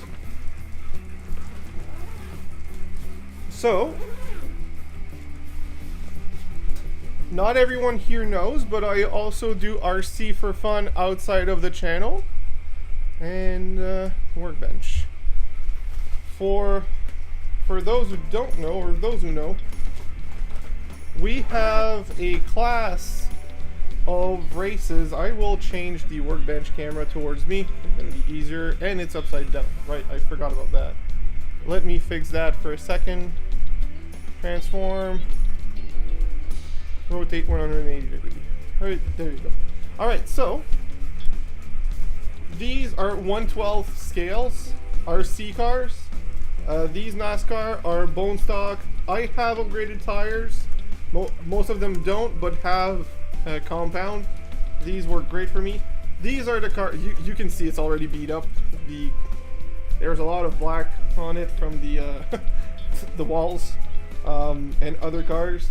But these are the RCs that he's racing tomorrow. Great little car, low C, 112, all-wheel drive NASCAR. Quite enjoy them. So that's what he's racing tomorrow. I also won at the track, not from skills, just pure luck. Rubbin is racing. Oh, you're right, Kevin. It is racing. There's a lot of rubbin in those races. The hobby shop locally, I went to the event last Tuesday, and I won a beautiful little traveler's bag for RC. So I now have this, and it's much nicer to bring my cars around. So I'll put back the trains and bring this back to the storage.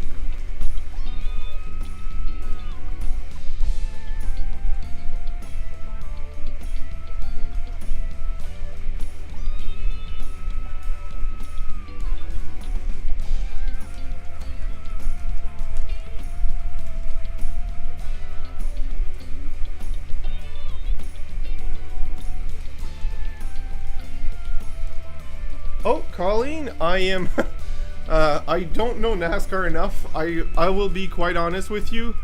I bought it because everyone was buying it, not because the too many Canadian stock. I'm not a NASCAR fan in particular. It's just a great car for a reasonable price for a hobby, a remote control car. And since it's a class of stock, it's like not modified RCs, it was more fun and more equal for everyone. That's why I picked it. There's no, and I just picked that one specifically because I like the blue. It says Elliot on it. I don't even know who that is, but it's that's the RC that I have. I like the blue, and I wanted a car to race with people, so that's all it is. I'm not gonna try to impress you with something I don't have.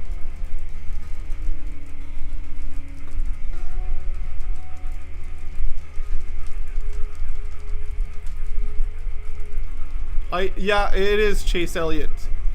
That is the racer in there. But I don't know. I wouldn't be able to point out who it is in a crowd, even if there's 5 people.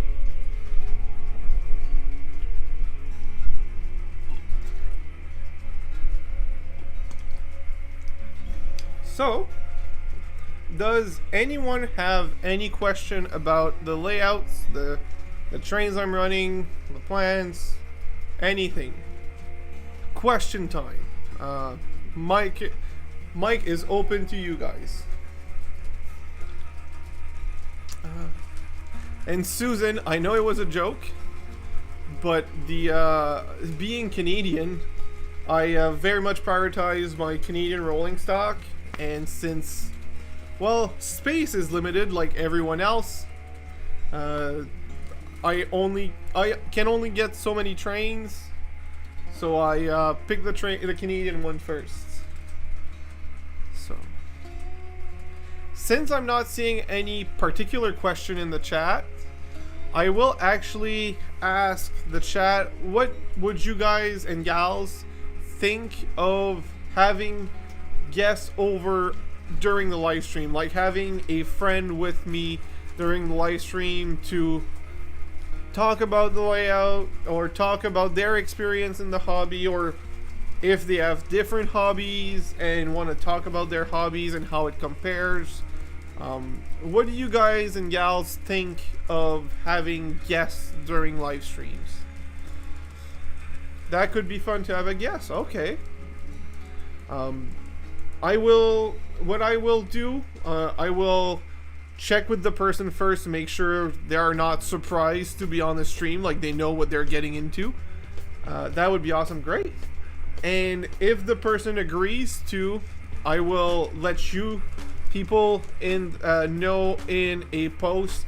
I know YouTube is really not showing much of the community section of the channel, but I am trying to use it pretty actively compared to a lot of channels. So I will be saying, hey, this week's stream will have a guest, and if you have any question for the guest, put in the chat, in the comments there. You can put in the chat here once the chat is on, but just since it's going to be their first because all of my friends around that are either in the hobby or into other hobbies that would come over don't have YouTube channels. So to help them prepare and not stressed about being on a channel, even though it's a small channel, it's still something new for them. I will post in the community section a heads up saying, hey, this week's live stream will have a guest. Do you have any questions for them so that they can prepare? So if you see that post and think of an idea, you don't have to put it right away. You can put it 10 minutes before the stream, that's fine. But if you think of a question so that the guest feels comfortable and can prepare themselves, put it there, and we will ask the guests those questions first, and then we will we will proceed with just running trains and talking as we usually do. Hello, Jeff and Josh. I will answer your question. So, just making sure. Just give me a second there. I feel like I'm forgetting something, but I'm not sure. To answer, so this layout that is far from done has been in the works since March. If you look at my channel, actually, I will look myself on my side and give you an idea of. Oh, I opened it twice. My first live stream on the HO scale layout, which is not my first live stream ever, by the way. It's just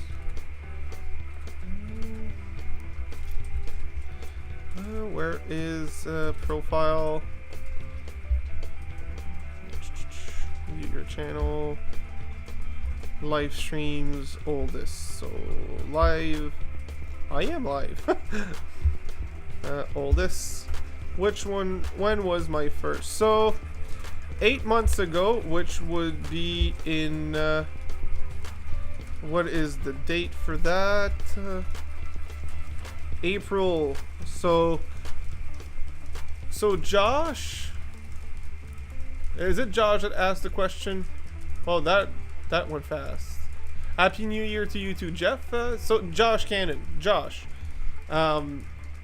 In the first, my first live stream on what used to be the start of this layout was right after my visit to. So I guess I started slightly before, but it went public 8 months ago. The exact date was April 21st. So early April of this year, I started something with a 4x6 table, which is the half of the section you don't see.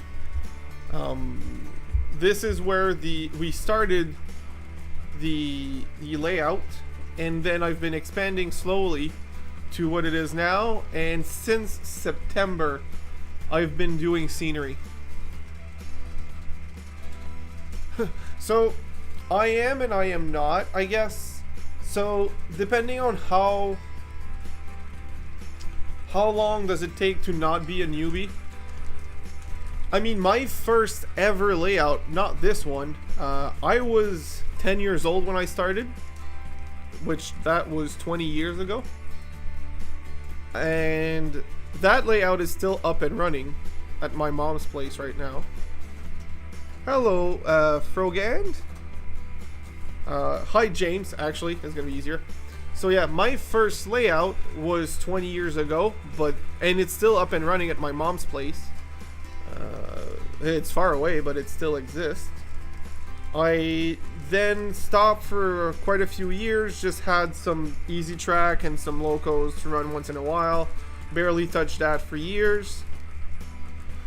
Then I went to N scale in 2019, so 6 years ago. That layout doesn't exist. I've made multiple layouts since, but I've been back and deep into the hobby since January of 2019, but this particular layout is only started in April. So this layout is very new. My experience in model trains has been relatively new to a lot of you guys, but also I have enough experience to say that I understand what I'm doing. Not good, but I understand what I'm doing. And I don't know why that camera's jumping. It's acting weird. But yeah, I'm not super experienced, but I understand what I'm doing. So I'm comfortable enough to put it on YouTube. My first, I still have it and I'll go pick it up. It doesn't work anymore because it has a case of the Bachmann cracked gears, and I've decided that it will be a display piece in my railroad museum that I will have on my layout. But I still have it and I'll go grab it right now. Give me a second.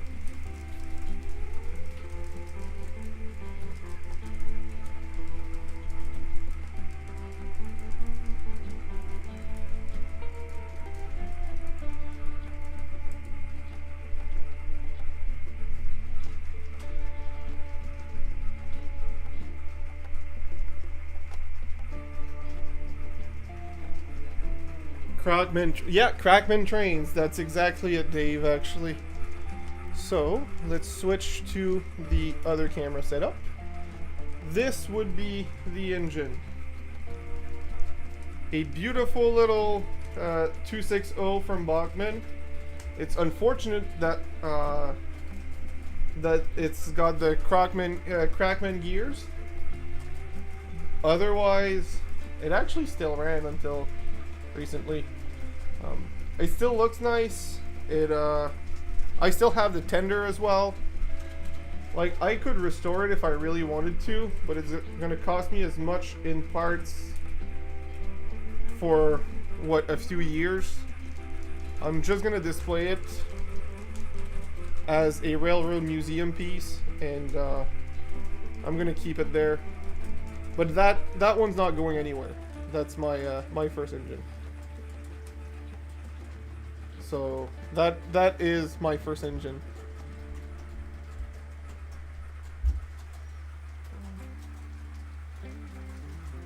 Oh, I have a problem. I have a push-pull situation. 40, 30.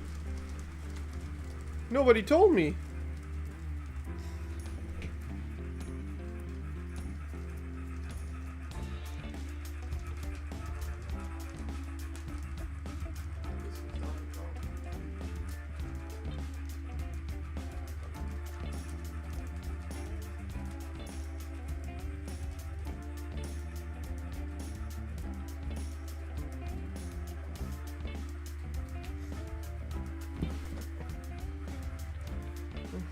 Yeah, exactly. I think it's all the same problem and all the same gear, Paul. So,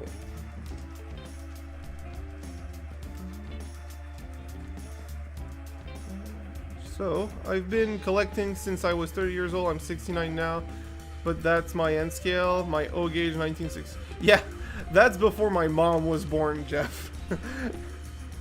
Mustache Mike. I'm just getting back after 50-year hiatus. Well, that's a long break, and you're way ahead of me, Kevin. I will have to say, Mustache Mike, modeling like this is not a race. It's a journey. I did do a lot of progress this year, faster than I actually like. I did not rush, but really push to make it happen. I just really wanted something that worked for YouTube, and now that I'm at that step of model railroading where I have a 2-loop layout that works, I have slowed down my progress, and I actually but I'm happier with the results. Oh, I will have to look at that, Mustache Mike. I will have to look at the... I am happier with the results of what I'm doing now that I'm taking it slower, because I'm taking my time to do it properly.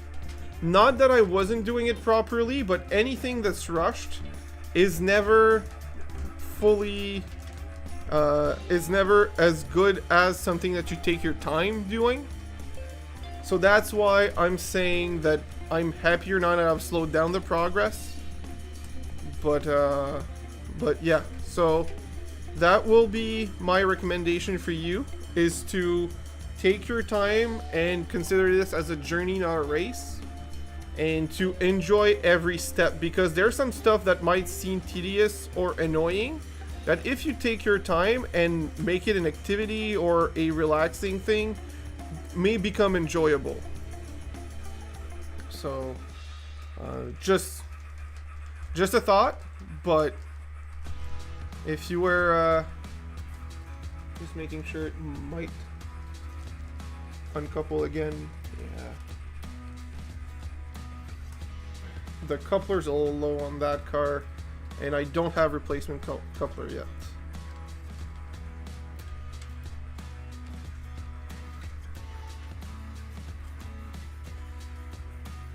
I will not be commenting on anyone's age, Mustache Mike, but just saying. So,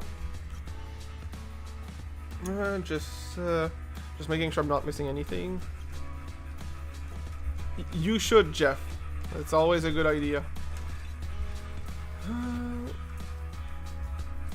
That sounds like a good title, actually. My Life in Model Trains. James, there are replacement parts, but they're made of the same material that cracked in the first place. So replacing it with what caused the issue doesn't feel like a good idea. I would like the SC person that's selling, if it's a better option, an actual upgrade, I would prefer to pay more for an actual upgrade, not just buy the exact same thing and have the exact same problem a few years down the line when there won't be any replacement parts. And Dave Scott's Rails knows that with Bachmann cracked gears, they don't even have to run to crack. A brand new inbox loco will come out with cracked gears if it's old enough. That's their biggest issue. So, just making sure I'm not missing.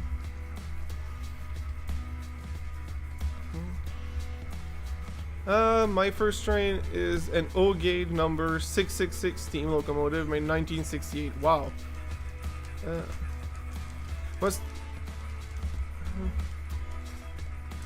If they are, depending on I disconnected again. Why? It never caused me issues for months, and now it's giving me issues. Why?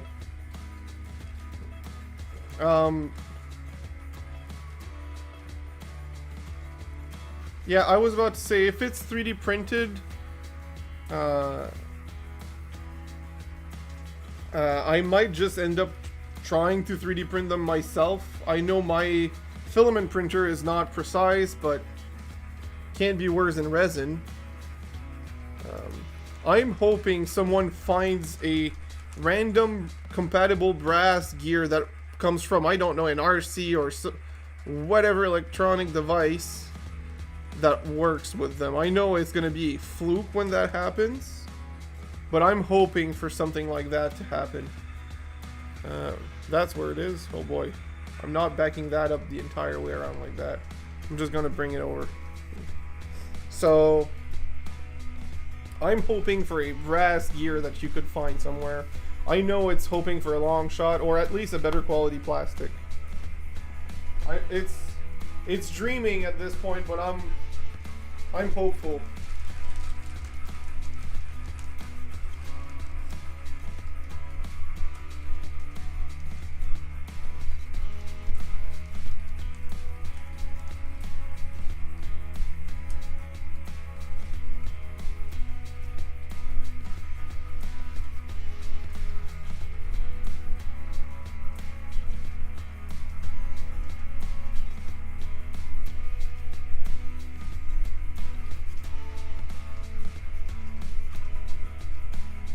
Alright, let's see if it stays connected now. I ran those for years in that order. Not years, but months, and it never gave me issues, and tonight it decided to. Meh. Could be worse. Now I need to figure out why that camera is skipping randomly. Properties. Everything's fine. Don't have anything. Maybe power line? Maybe? And now it froze. Oh no, don't start. Don't. No. No. No. Oh no, it's frozen. I hope I didn't freak up my camera. Oh no. Oh no. Oh boy.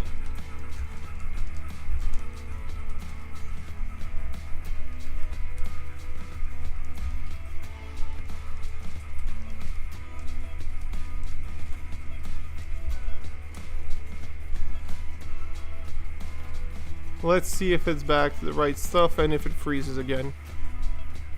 Alright.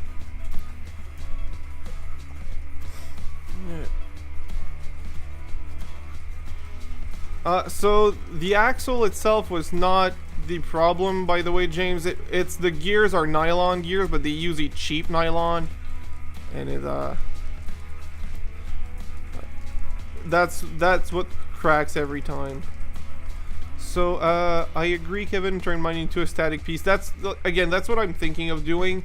I really want to have somewhere on the layout well, I already have installed my turntable, and I want to install like not a full freight house, but something around it to look like a railroad museum. That allows me to run whichever loco I want on my layout, regardless of the era I'm modeling, which is recent.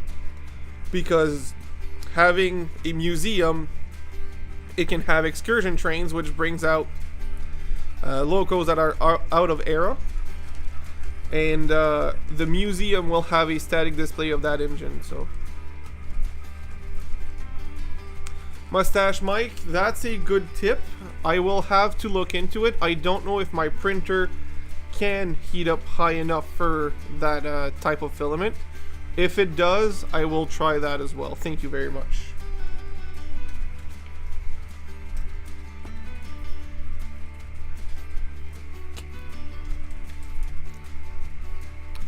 So,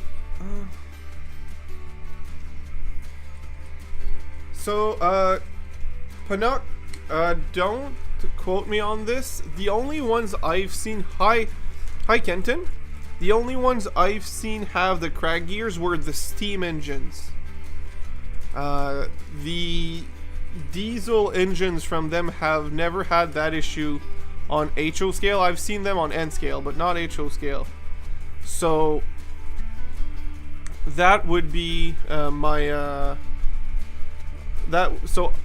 would be the older one. The newer one, I don't know if they fix for the steam engines, but I wouldn't worry at all about a diesel engine. Like, you'd be fine. It's the gear configuration and how it works. So it's it's how do I say this? It would be fine. I wouldn't worry about. I have plenty of Bachmann diesels and they've never had issue. But the Bachmann gears in the steam engines are usually going bad. So I will answer the questions in order. So Jeff, I have some slot cars, but not as much as you. I have also a lot of remote control cars. So, well, not a lot, but I have a few that I go race at a hobby shop, but that's not for the channel, that's just for myself. So, to answer Josh for the turntable, it's hidden right there. It's nailed in, so I can't take it off, but it's behind the N scale stuff that I need to take out of the layout, and I will take it out soon. And I will install tracks all around it to put my engines around it. So that is where the turntable is. And I have some ideas in mind, and that steam engine will be propped up front as a display piece for sure. So I hope you like the idea. I do have an N-scale turntable, and I will do the exact same thing in N-scale once that layout is up and running. I don't know where I got that idea, but I thought that a railroad, because I'm often every time I model modern, but I like to have older trains like steam trains and older passenger trains, and I really think they look great, and I really want to have an excuse to run them, but I still want to do a modern layout. So my best way was a railroad museum with like a railroad society, where you can have engines and full trains from anywhere in the world, since they're on display for the museum, and the museum's connected to the railroad track. You can do excursion trains. So that's the explanation on how and why I have all eras of locos on a modern layout. And also, I think we can all agree that railroad museums are an important part of the rail history, and so is model trains.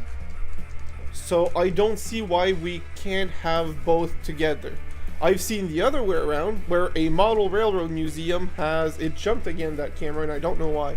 A railroad museum has a model railway layout.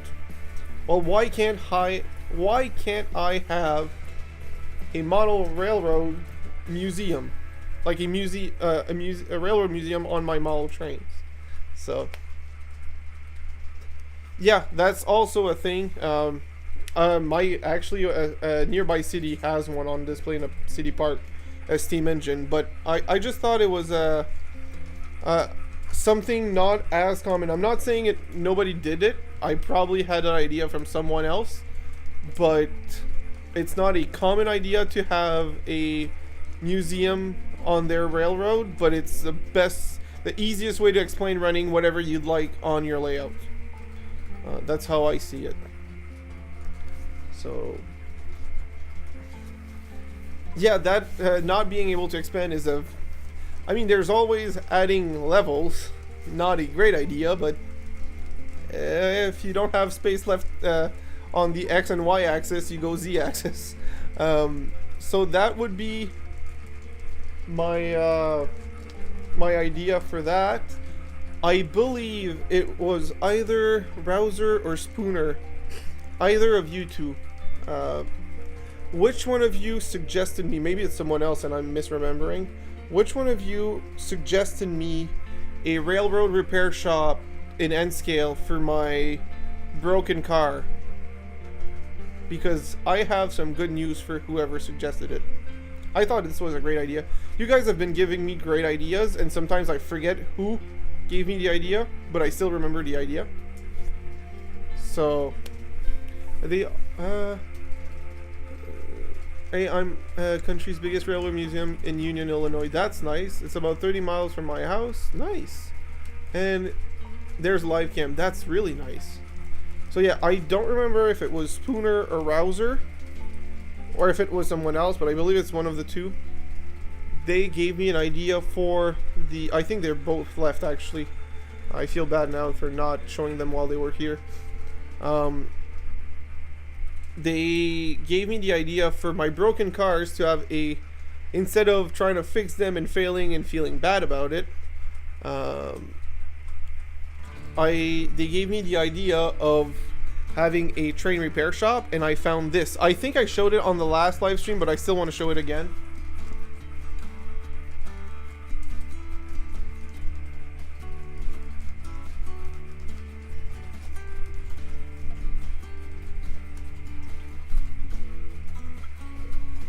I'm usually one to build my own kits, but this was so cheap I couldn't pass it up. So workbench. Here is a pre-built by someone else with lighting inside of it. Beautiful railway repair shop where there's actually rails in there already, all set up. I just need to glue the lights back and wire it in, and it's ready to go. There's even a resistor on the wiring. So I got that used at the local train, no, not so local train shop for very cheap. And there's only one missing window, but that's fine. I can patch it. So this beautiful little kit will be my railway repair shop in N-scale on my main layout once I work back on it.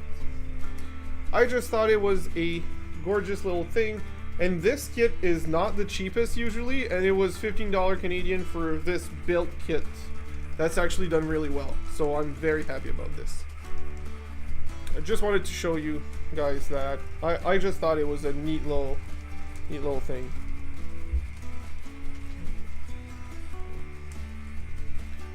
Do you operate an N-scale layout, Paul? Normally, yes. I haven't in a little while. I have a 95% completed N-scale 2 by 4 feet layout, which I really love, and that was the other option tonight. And it will probably be what we will run next week, the N-scale layout. I miss it. I really like it. And I am rebuilding my main N scale layout, which was the whole goal of this channel, my N scale stuff. And yeah, so right now one is operating a small 2 feet by 4 feet layout that I love, and one is not operating but will be operating in a few, I don't know when.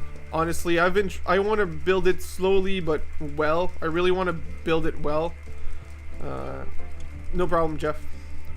I really want to do it properly, but I want to rebuild my full N scale layout and a beautiful, made for running long trains on the layout.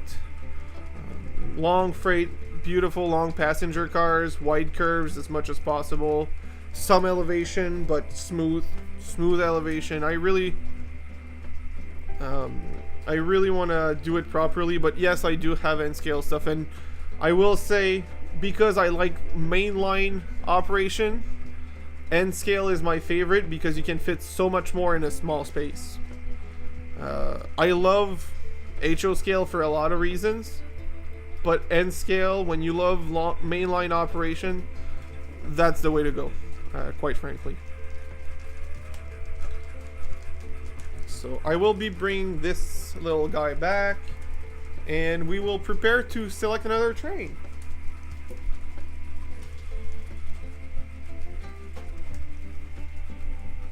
Actually, I'll go grab some water. I'll be right back.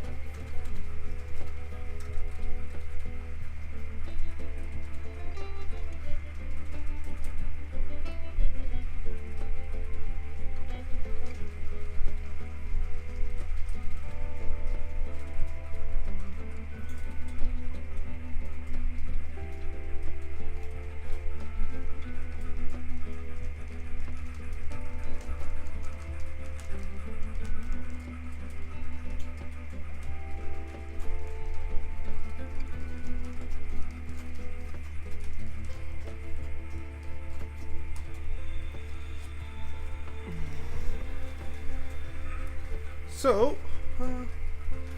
Paul, I just got a bunch of N-scale tracks relatively cheap and want to start a new layout for my grandson. That's a great idea. If you need any tips, any help, anything, feel free to ask in the chat. So I model N-scale, and it's allowed me to model a good stretch of my local railroad. Yeah, see, so that's what I like about N-scale. It's being able to do that, or being able to do what I did on my 2x4 layout, and is cramming quite a bit of stuff in a 2 feet by 4 feet layout.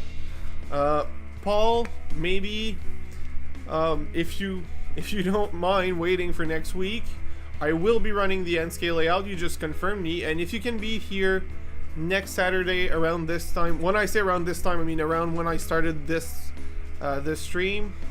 I will be running the N-scale layout. It's a small 2 feet by 4 feet with elevation, and I can run 90% of my equipment on it, and you will be surprised to see how much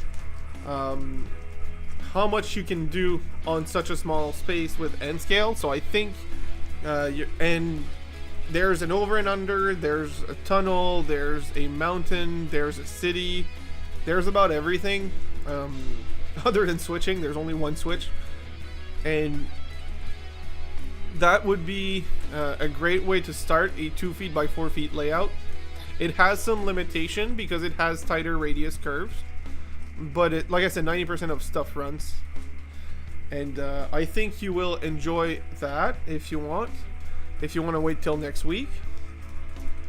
And otherwise, I think when I find a plan that I want to use for my N-scale layout, and when I say find, I mean after trying multiple track plans, I do have something I like, I will make a video about how I plan my layout and what I did.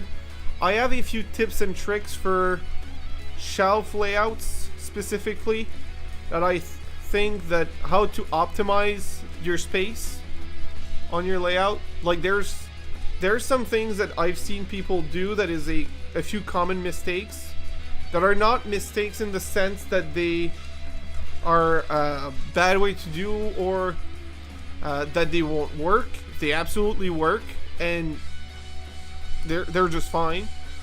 But they could do a slightly different plan that doesn't require much space. If anything, it requires less space, and have a little bit more track and a little bit more of an eventful track plan. So that will be a video for when I do find a plan for my N scale layout, or I could just do it eventually. But oh, she's asking me to have a break, so the F7 is gonna come off soon, and we're gonna switch. I'm gonna pick the next train if you guys don't mind, just for fun, and we will enjoy that together. So yeah, I will just. So yeah, there's a few tips and tricks that I think I can give to people for the for their track planning stuff that I may help, may not as well, but I've tried and experienced myself, and it does help. I'm trying to think. The main thing I think is when you do a loop back for, I will actually do you one better. I will actually give you an example of what I mean.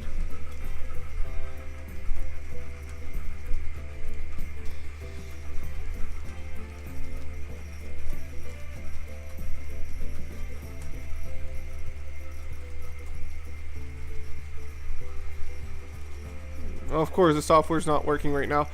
I'll make a video soon enough and explain, but there's a few tips and tricks on how to optimize space for your layouts that I didn't even apply on all my layouts, but I still think can be useful. And I will make a video of that later, probably next year, in 2026.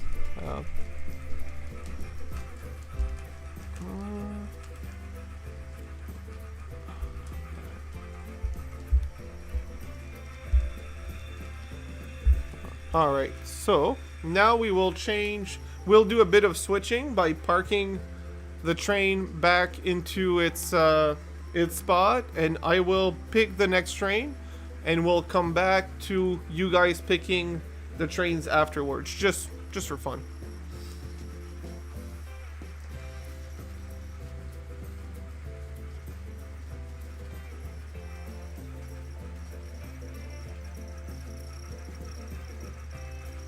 These F7s look so good. I love the E units and the F units. Their round nose like this is just, and the streamlined look is just perfect. It's as good as it gets for me.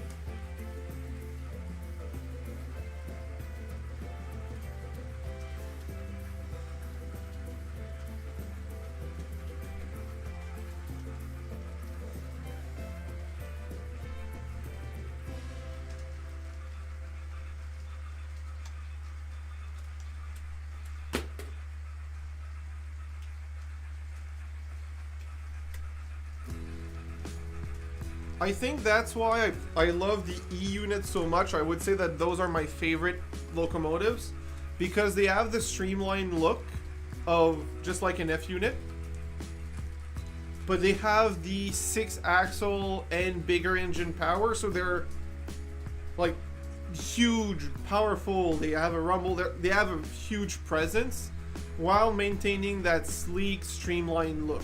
I think that's why I love the E unit so much. It's the best of both worlds for me. The big, powerful 6-axle loco with the sleek, streamlined look. And you guys are witnessing some switching right now. It's a simple one. It's just putting a full train back into its siding, but it's still some switching.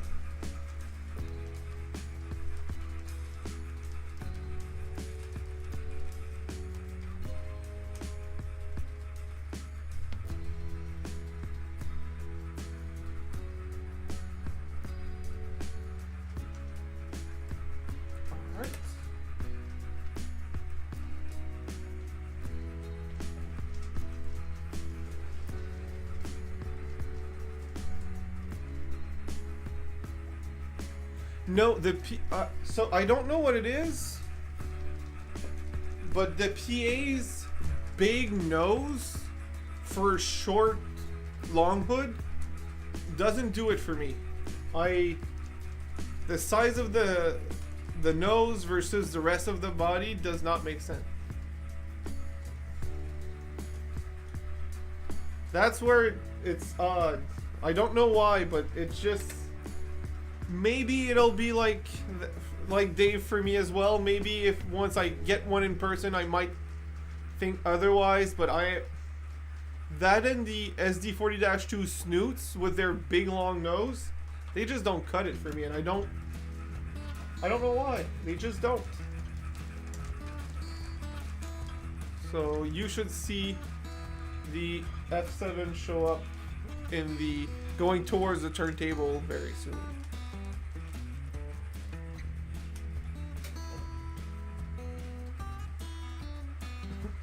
See, I think, Dave, that's where it's we differ. You like the big nose of the PAs, and I like the tiny nose of the E and F units.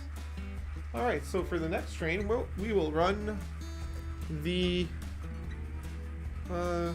this set.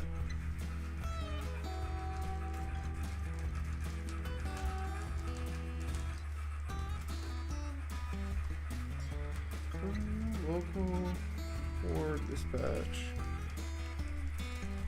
Let's run these beauties.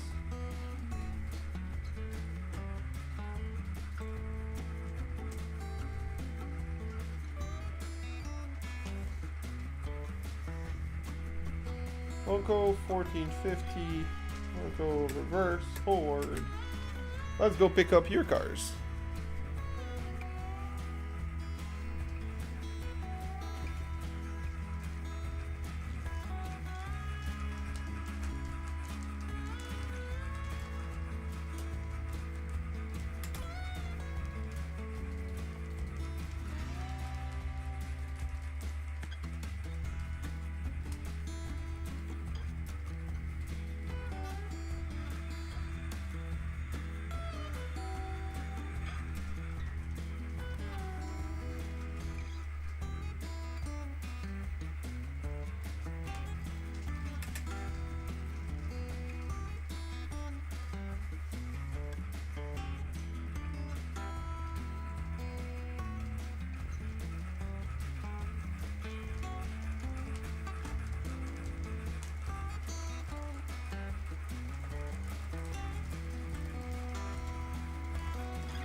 Let's not forget the turnout. And we're good to go.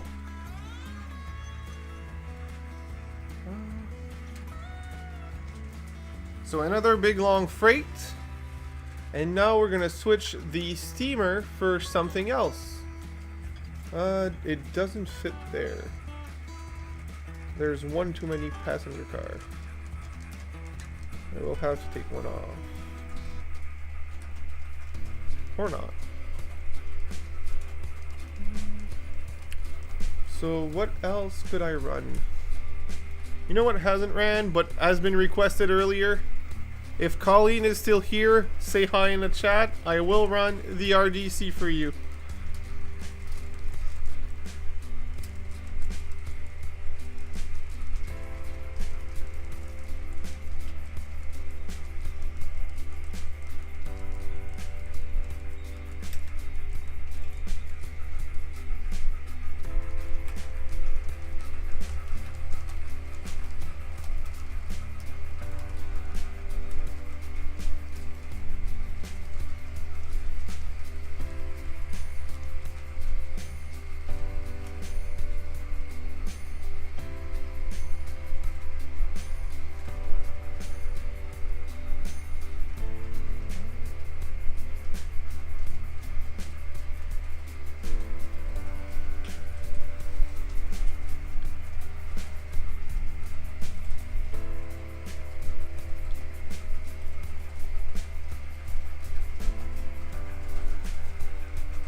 So now there's 2 trains, well, the RDC and the steam engine on the inside loop, which is a pretty short loop.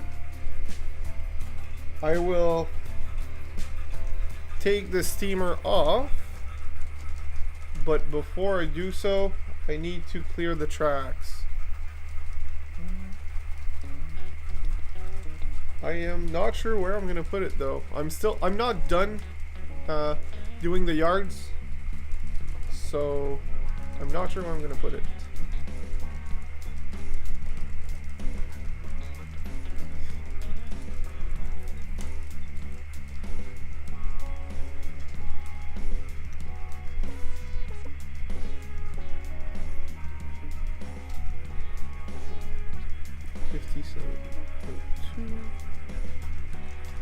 Alright, so let's stop the steam engine right there.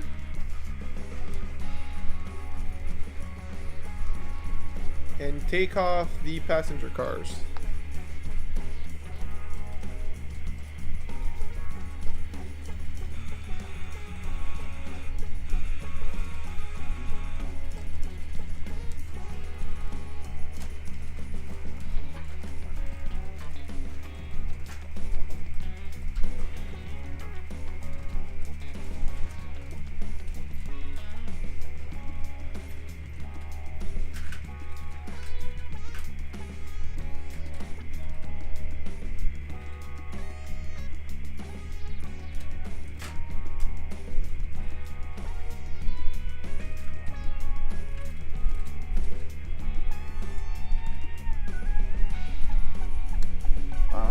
I just picked up the new abilities.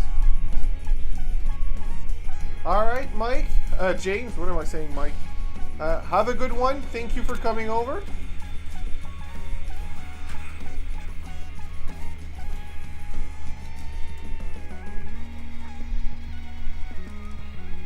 And Mustache Mike, I will be responding to that later.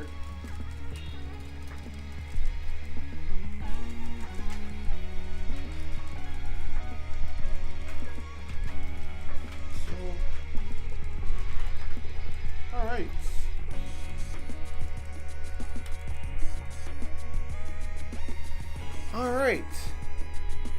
Mike, I don't know if what I have is the RDC 2 or 1 or 3, but I do have, I will show you.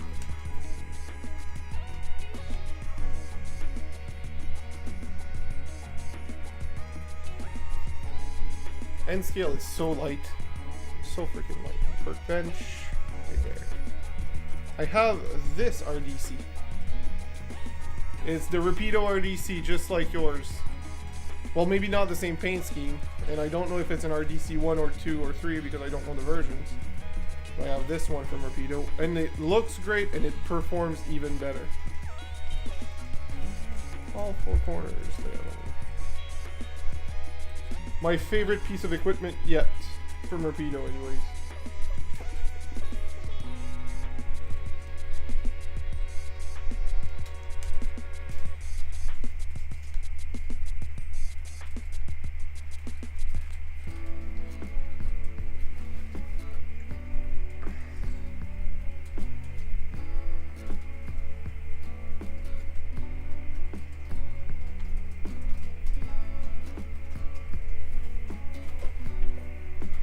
I believe that is an RDC one. You are most likely correct, Kevin, because I don't know enough about it to know the difference.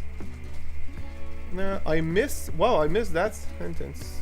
So I missed a few questions actually.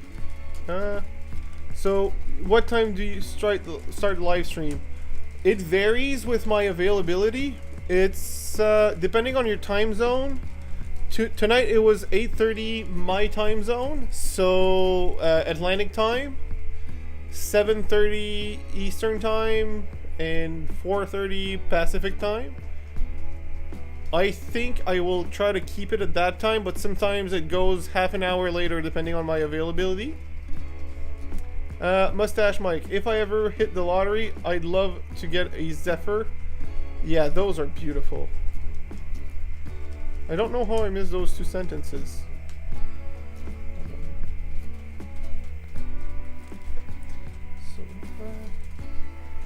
I got the BC because of here. Oh, that's really nice. I almost got the BC rail one, but I had two on pre-order, which was the CN and the BC rail, and I had to pick one because I couldn't have both for personal reasons, and I picked the CN.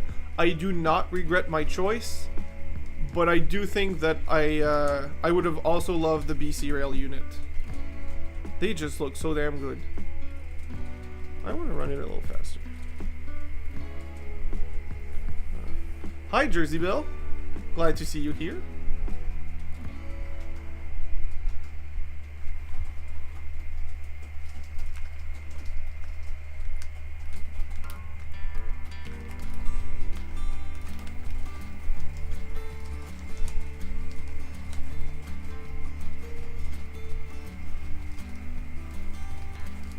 Hey, Kevin and Kevin, yes.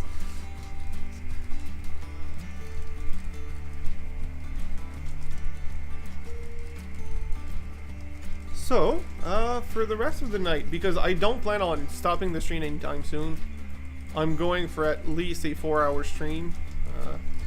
So far, these 4-hour streams have been very successful to me, so I want to keep those going. You're EST perfect. So, I try to tend to keep the 4-hour streams, and we're how many hours into it? I think 2 hours, 2.5. 120. Yeah, we're 2.5 hours into it. So, yeah, any switcher in, not an HO scale. I've been looking at one online, but I have not pulled the trigger because, well, I've spent enough on trains recently, quite frankly.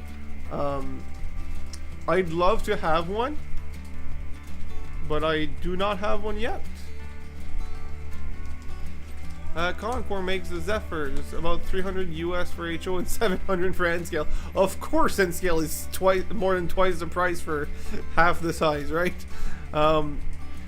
Honestly, if I'd buy the N scale one, I would get the Kato one.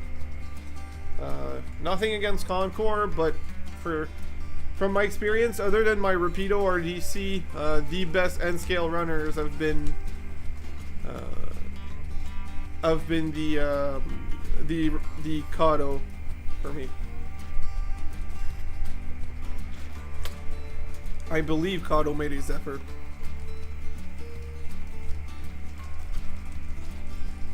My brain glitched for a second because I have the stream playing up on my monitor, as you can see, actually, and I saw the train at the bottom of the loop on the stream, but at the top of the loop in front of me, and I panicked for a second because I thought my train had either detached or was somehow 3 times the length it was supposed to be.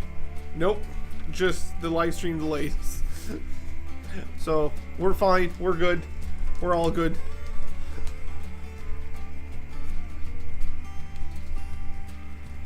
I'm sorry, Josh. On my side, the connection says excellent, and it's playing back correctly.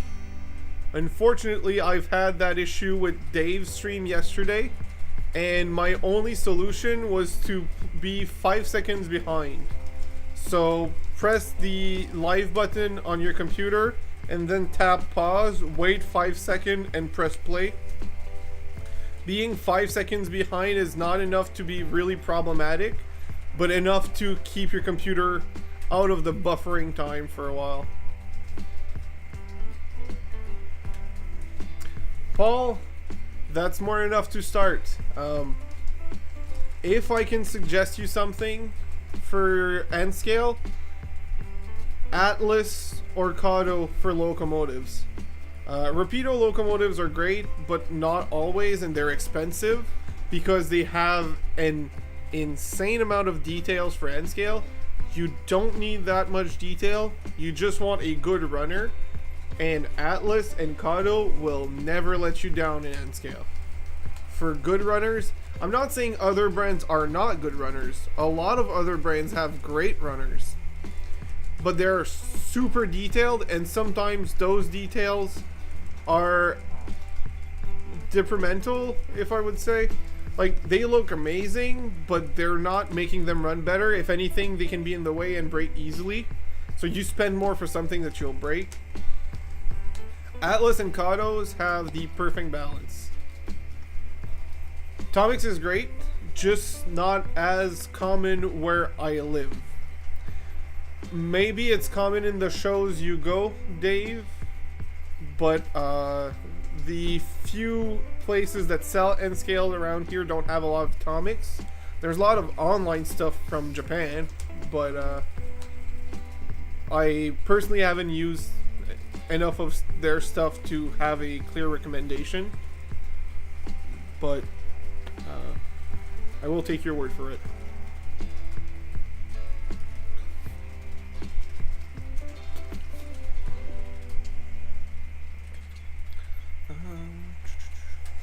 So we will actually, so I believe, Paul, did you pick a train yet? I'm trying to remember if you picked a train. I think so, but I don't want to assume you did and then you didn't. Mustache Mike has as well. Josh has. Cub did not. Jersey Bill did not. Thanks for the insight. Perfect. I guess Dave didn't. I'm trying to think what could I put for suggestions for the next train.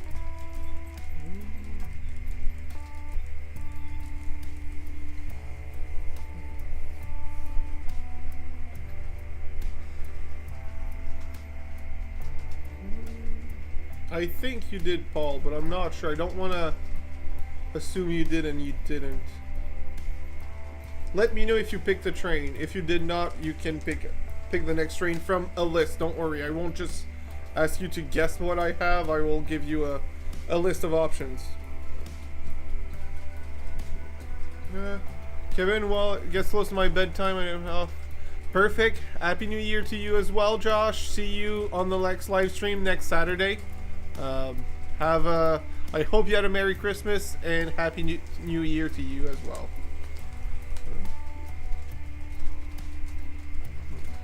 Yes, the BNSF. Okay, perfect. So, since you did, actually, Kevin has been a long-time supporter of the channel and rarely gets to pick. He's picked a few N-scale stuff, but rarely gets to pick something in HO scale. So I will get out some DC powered trains because it'll be a DC turn, and Clank, actually I don't think, Clanks, you've picked anything ever. So you two will pick the next trains. I will get some, put them on my workbench, and let you guys choose the next one. Give me a second.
All right.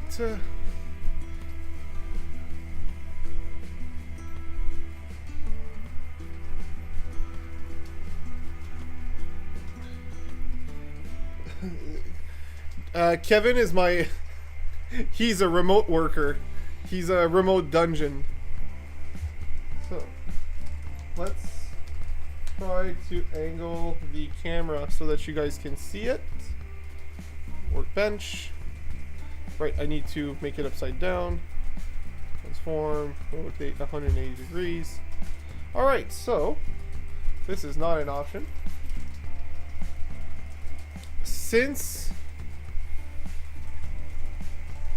Kevin lives in a remote dungeon and Clanks, no problem, Kai. Happy to see you here. Yeah, I think you need some sleep, but we'll see you on another live stream if you can, or watch some videos. I don't release as many videos as I wish I did, but they take a long time to make and a lot more energy, so that's why they're not as often as I wish. But see you at least on another live stream. So Kevin and Clanks, if you want to pick from these 4 engines, I know there's a lot of SD40s in there. If you don't find anything that you'd like in there, I will not take offense, and I will grab more options. But these felt like options that could be fun to run, and I took them out. So Kevin wants the Burlington Northern. Perfect. I will get out of the lists.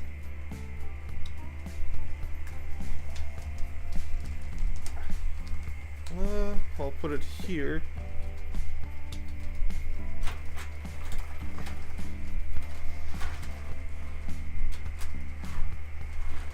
And Clanks.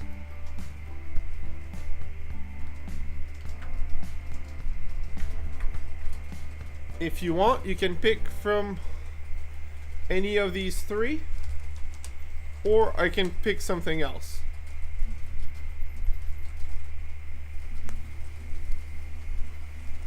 I'm getting a little tired. I want to keep going for much longer, but I'm getting a little tired. It's only 11? How is it only 11? So I don't know the name, but 6027. Perfect. That's all you needed to let's say. So these 2 will be the next runner. I will change them in a few minutes. I'm going to give a few more laps to the current trains running, and then we will put away the current freight train and the little passenger train. Wow, how am I already tired? I have I'm only 3 hours in.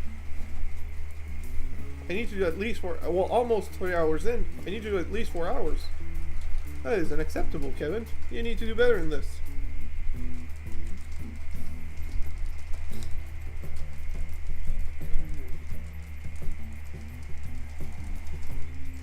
Right, I'll go grab the caboose in the meantime and bring back the other 2.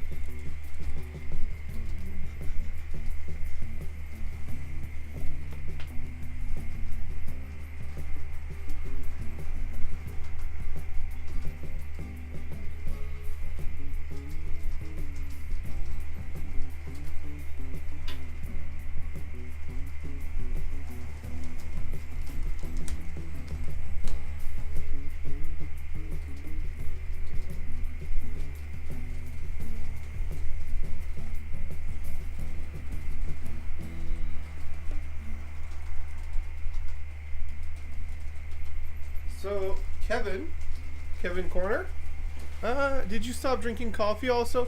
So I didn't stop. Just do 24, Kevin. I will check in later.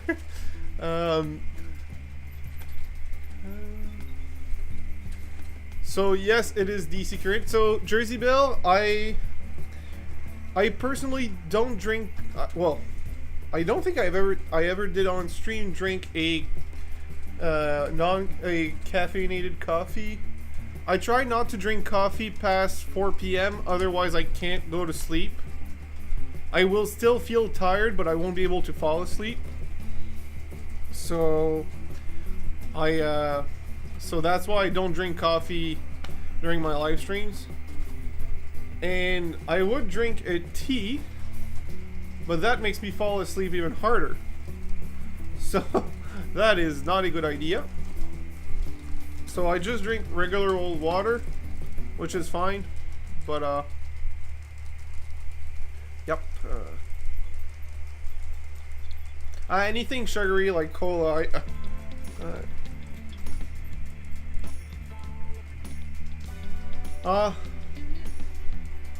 I don't know if I'm happy it will or I'm not. But yeah, so to go back to what I was saying, Kevin, you will get to see something. I've presented it last week, but I haven't even tried it on yet. I will bring back the workbench. This little caboose has not even been tested since I bought it. I take meds to put me to sleep now.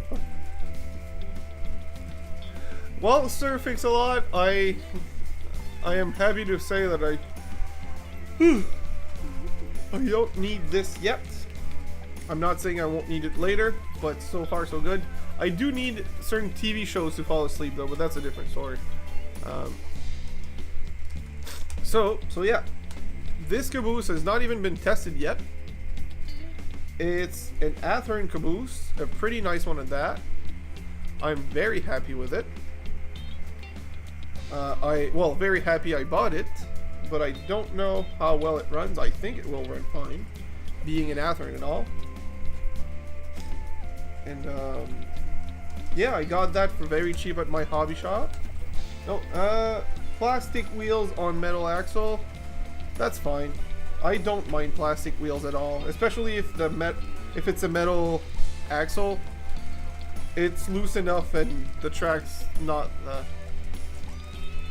I want a caboose in my yard before I die. Everyone needs a caboose in their yard. Everyone needs a caboose. So you will be the first one to make me use this caboose, Kevin. I thought it would be a special thing. Alright, let's prepare the stuff. Oh, I know what we could do. Once these have ran, if people want to see me work on something, I have not installed the railings on the CP Rail SD40-2, the one that Clanks chose. So after it ran its laps, we could try to install those. What could go wrong, right? What could go wrong? Let's hope I don't break anything.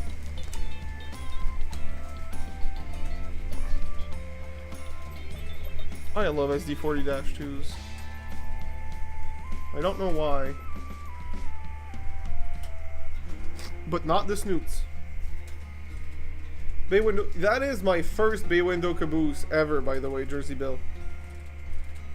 It's one of those things that I usually didn't like them because I always loved the dome or cupola, and because of that, I never even bothered looking at them. And when I saw that one, I was like, you know what? I like it. I like it a lot. Asking to run it.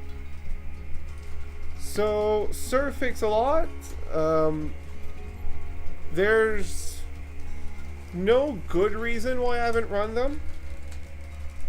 I always have trains on the track that are either waiting to run or have just ran.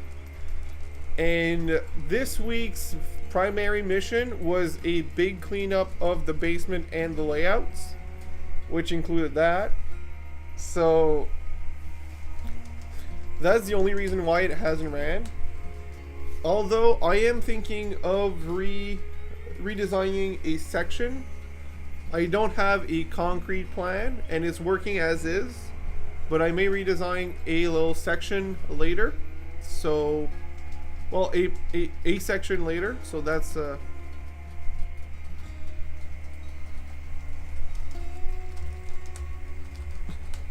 that's also a thing, but it's the only reason we haven't ran them in a while is because we have I always have stuff on the track.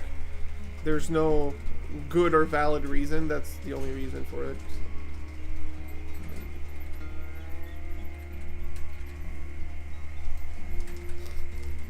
Fair enough. Hi Dan, no worries. I'm not gone for I'm still running for a little more while. To be fair. So Kevin, you have, but you don't have that much. Every single curve on my layout has at least a point where it has 18-inch radius. And as you can see, the problems I've been having are not caused by that. The number one thing I will tell you though is if you can, do easement curves where the first few pieces are 22-inch radius, then it goes into 18-inch radius and comes out 22-inch radius. Doing an easement, even with sectional track, makes it that your trains don't swing out while the other piece is still on the straight. It's hard to... Let me grab pieces of track to show you on the workbench what I mean. I have sectional pieces to show you that. That's the best part.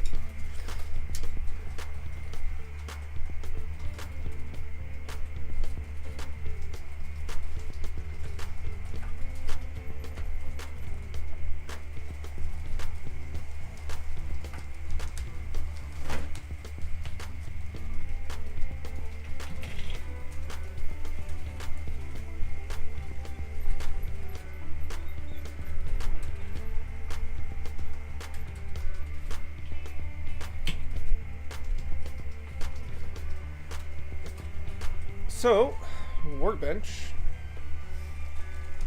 This is a piece of straight. This is an 18-inch, and this is a 22-inch. I think everyone here, or almost everyone, has seen all of those pieces before. So, what I've been suggested by someone else a few years back, that I've applied into this layout and have worked great. Hi, Kason. I do not have a GG1, no. So the biggest problem with 18-inch radius curves is not the curve itself. It's when a loco or a piece of rolling stock that's pretty long gets into an 18-inch from a straight. I will demonstrate with this. No, that's a bad example because the coupler is truck mounted. I need something that's like this. The problem is not the 18-inch radius itself, is that the coupler is swung out too wide for the other piece that's still on the straight. So as you can see, the loco is very well into the curve and decoupler is outside, while if there was a car on the straight, decoupler was still in the middle. The distance is too wide, and the distance between the two couplers is too far, and that makes trains derail. If you have a 22-inch curve instead of an 18 as an easement curve, just give me a second, I'm just putting them properly.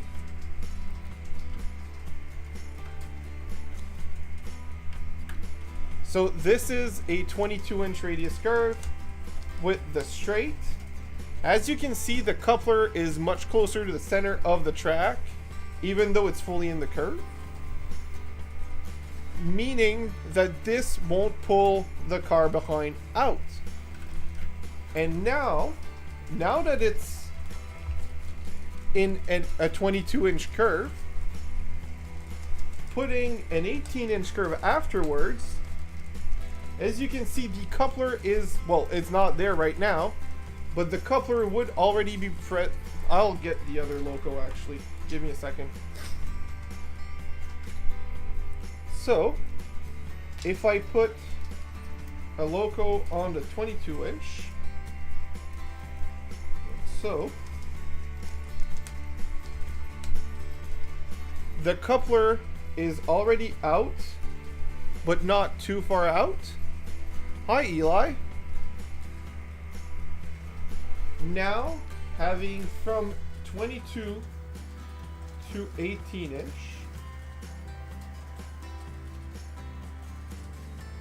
the distance between the two couplers is really not that big, even though this is an 18-inch radius. So that's why easement curves like this are great and allows you to run a long engine like an SD40-2 on an 18-inch radius. What makes derailments is not the 18-inch itself, it's the swing of the coupler getting into the curve. So that is my pro tip for that. 18-inch radius is not bad, it just can't be where the loco gets into the curve. So if you put easement curves, you will not have any issue with 18-inch radius. Well, you may have some, but a lot less issues. I mean, it's not a perfect solution, but it saves a lot of problems. So that was my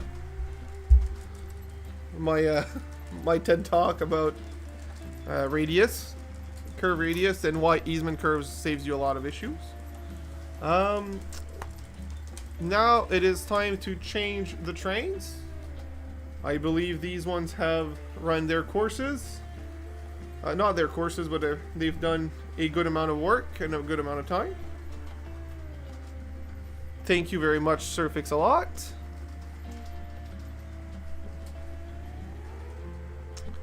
So Eli, it will have to be at the next round because this round was selected by 2 other people already. Once we get into the next change, we will ask you for sure. So yeah, that is the lesson. And if you're not sure with the amount of degrees that you need for the curve, the easiest way to do it is 2 piece of 22-inch, 3 piece of 18-inch, 2 piece of 22-inch. That will do a full U shape. It's simple. 2 piece of 22-inch does 45 degrees. So if you put both on the entrance of the curves, that does a total of 90 degrees. And then you have another 90 degree of 3 piece of 18-inch radius. Depending on the brand of track, the amount of degrees may change, but that is how I use my my easement curves. I will get back to you, Eli. I will I'm just bringing in the train into the yard.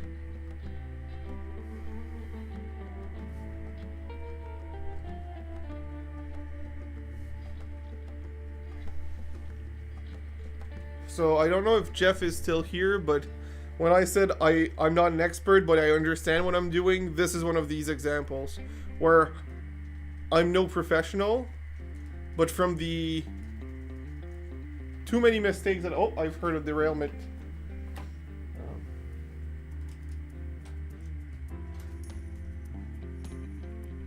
From the mistakes that I've made in the geometry classes that I've learned in school, that thank you, Daniel. That is what I've learned, and that's how I've solved a lot of issues. Why is this one derailing on my turns? It's a great car. The CP rail covered hopper in blue. but it needs newer wheels. Well, that's great, Eli. Kato Unitrack is always a great thing.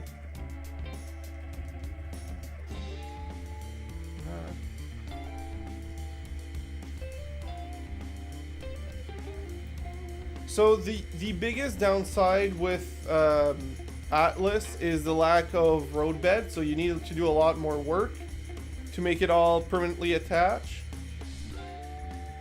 But I don't think it's a bad system. I think it's a great system, actually.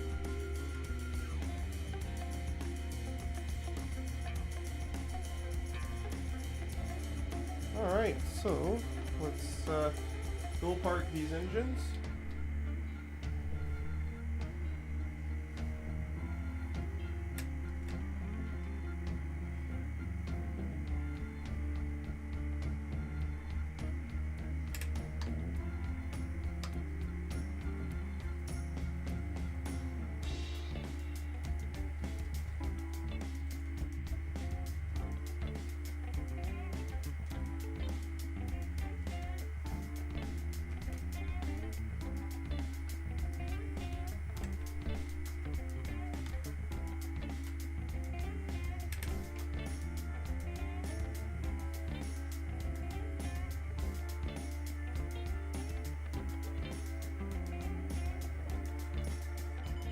Oh, what's wrong with you? Oh, you derailed. Okay, that's why. You small derailment, no problem.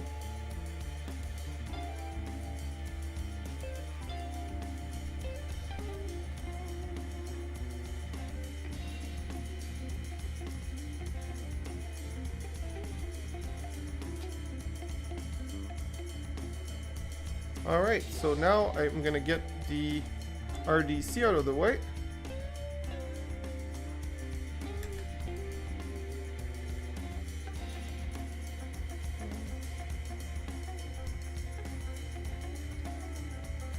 Alright, so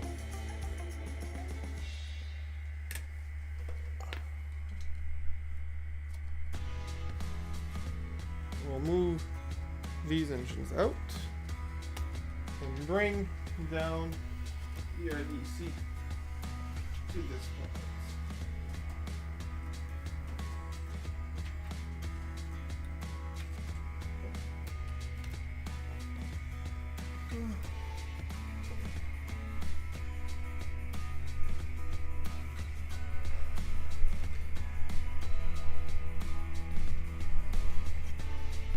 So panache or Panuk, switching when you have an existing layout can be very expensive. Kato Unitrack is great for many reasons, but depending on the scale you do, I know you told me earlier and my memory is so bad, it might be worth it, but it might not be. Wrong track, wrong track.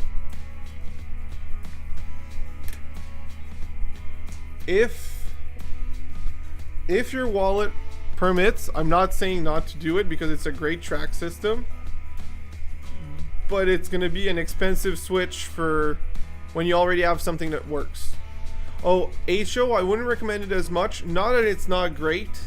If Clintonville is still here, he will praise about it, and I don't blame him. Well, he will praise it, and I don't blame him. It just doesn't have as many options of track pieces in HO scale as an N scale. So you are more limited on what your track plan possibilities are. N scale, there's a lot more options. So that one I get. The HO scale is great, but it's more limited. Just so that you are aware before committing to a switch. So we will put some rolling stock on.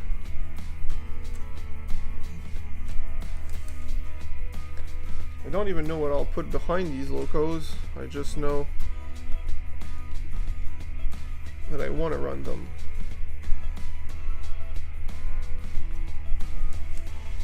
Oh yeah, I will not take away how well made it is. I don't know how much research you have done yet, and I wanted you to be aware if you haven't done before doing it. Alright, so let's, yeah, that's the right direction.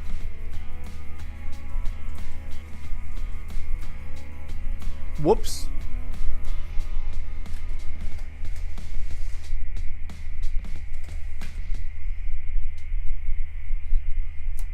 Turnouts. That's also a thing. I don't know their radiuses and HO scale. They have a lot of options, but I don't know all of them.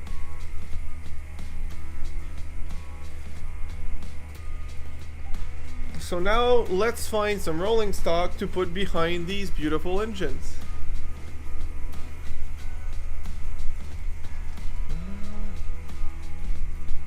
I have a lot of options. I don't know why it's so hard for me to pick. It's not because I don't have options. I think it's because I have too many options.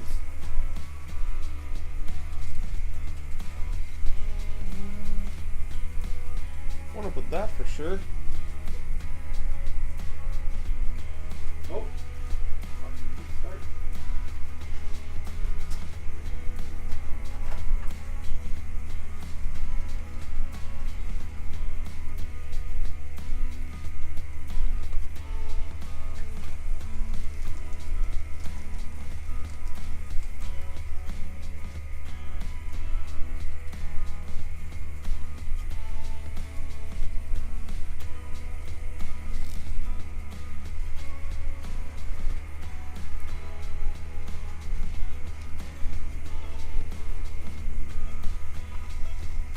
I am more versed into the N scale unit track stuff. That's the one I've been using. I have not used the HO scale one.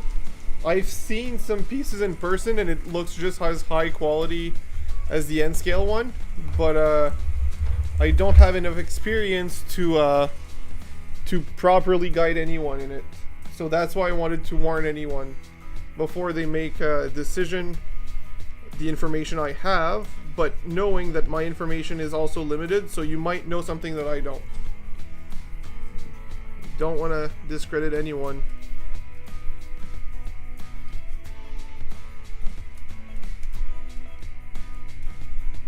Alright, so off to... This might be an issue. I think the coupler is too high on that car. Doesn't this have a low coupler? I think so, actually.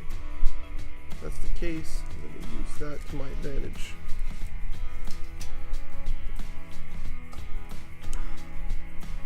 Oh no, what did I do? Okay.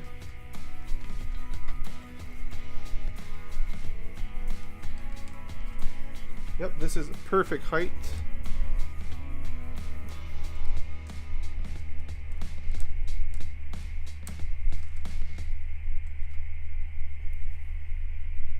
Perfect. And let's put something else, because I don't want just 2 boxcars in a caboose. I want something else.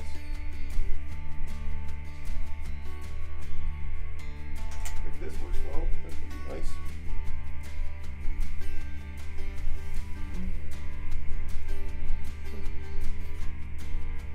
So Eli, I wouldn't recommend it, but it's definitely doable. I've done it and it looks nice, I think anyways.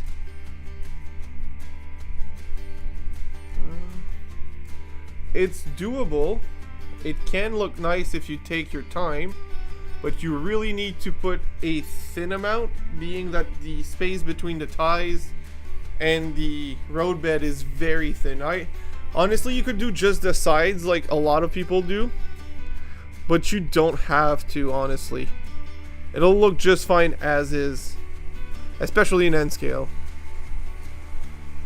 And if you do use a gray ballast, don't put it on the other color. I've seen a lot of people have great success by not ballasting, but weathering the track.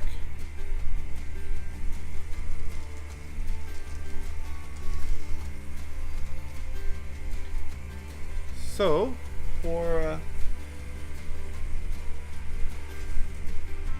alright, so there's something going on over there because the train disconnected again.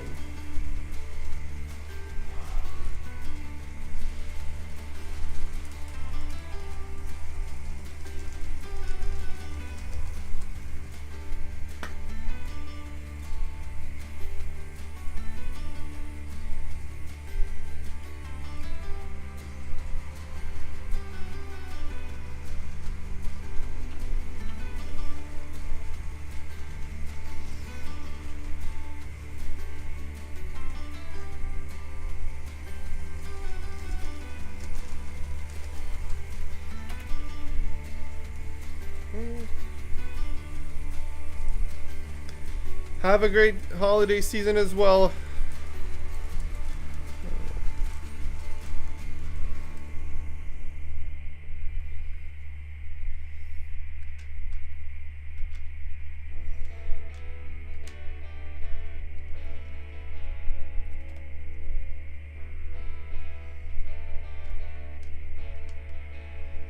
So the 2 times that it has uncoupled, the one thing in common was the locomotive, and I'm thinking since my track is uneven over there, that's the reason it uncoupled. I will try something else, but I might have to resort to changing the loco, or maybe swapping it. Or actually, we could just do that. We could put it on the inside loop and have the other one on the outside loop. That could work easily. Let's try it one more time, and otherwise I'll just swap the locos around. Well, the full trains.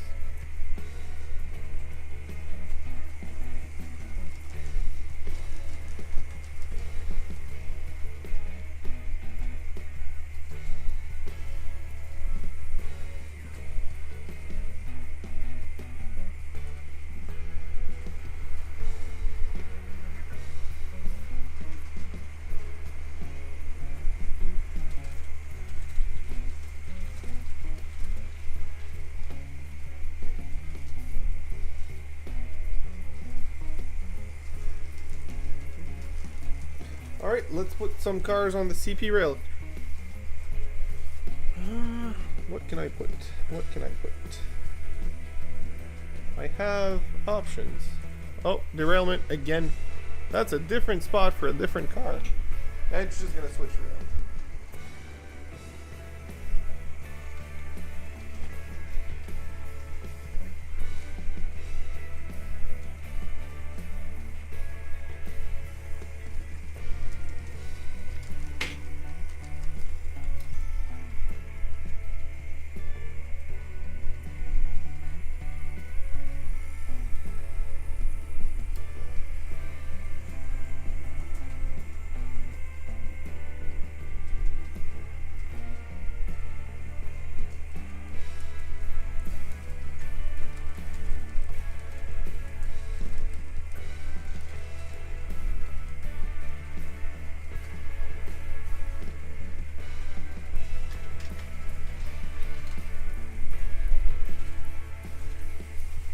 Alright, let's put some cars behind that one.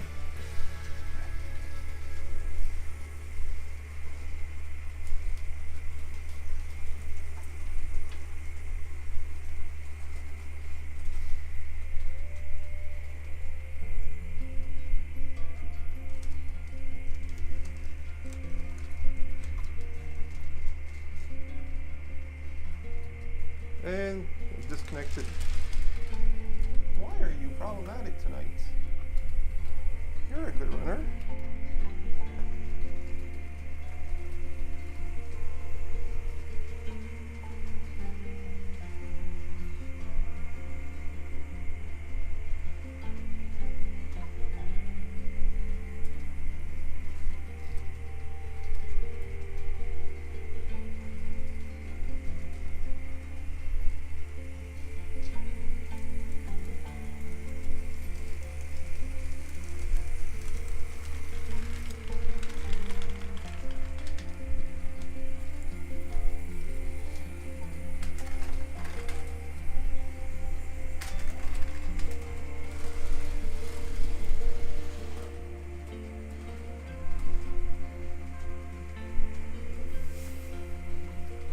Alright, Mustache Mike, thank you for coming.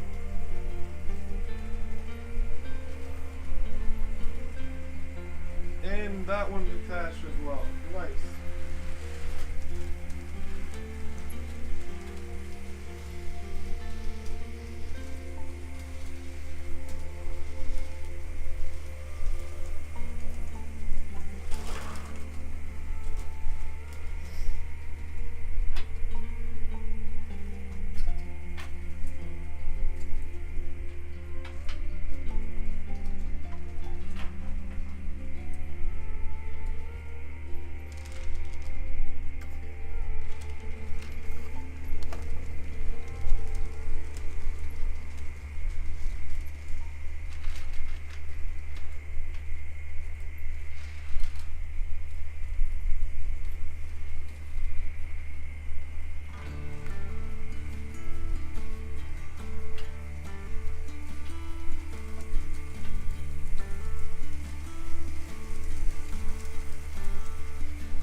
So, I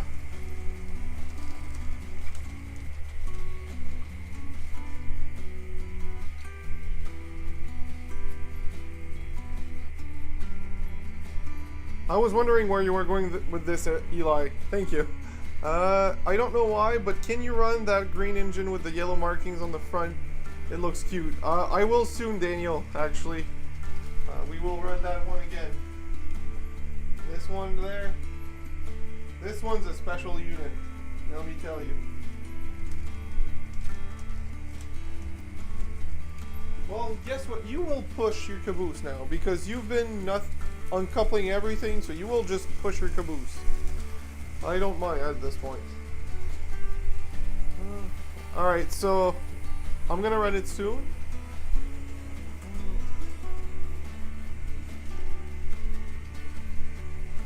So I will need a 2 minutes break. I will be right back. Watch my stream for me. Make sure nothing goes wrong. And I will, like I said, I will be right back and I will change the train. And yes, it's pushing its caboose, I am aware. It keeps uncoupling and this seems fine, so whatever. Good enough for me.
So this will need some tune-up.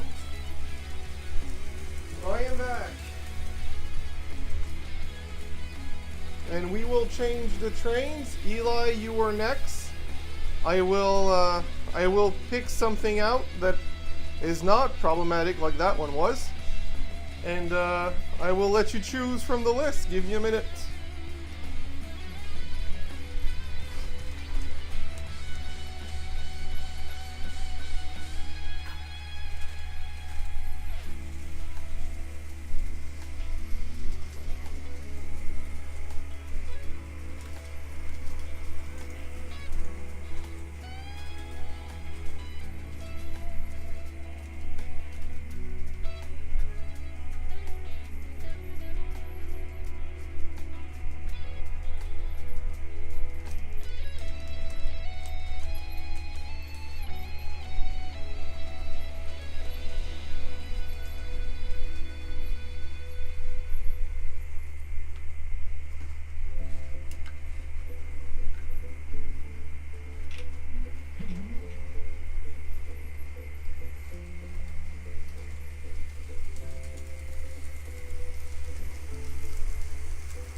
Alright, Eli. Alright, see ya, Paul. Thank you for coming. Alright, Eli, are you still here? I think you were not long ago.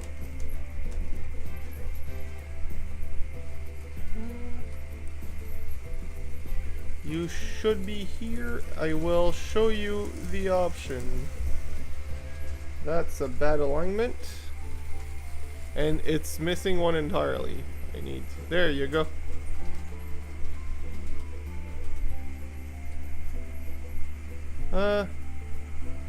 I mean, you can pick one bird before going to bed. Why did that camera fail? Up to up, turn off. Okay, so that's oh, that one. Cancel. This guy. Property. Eli, it's not too late to pick something. If you're still here. Why is there such a delay on that? How delayed am I? Okay, it's not that bad.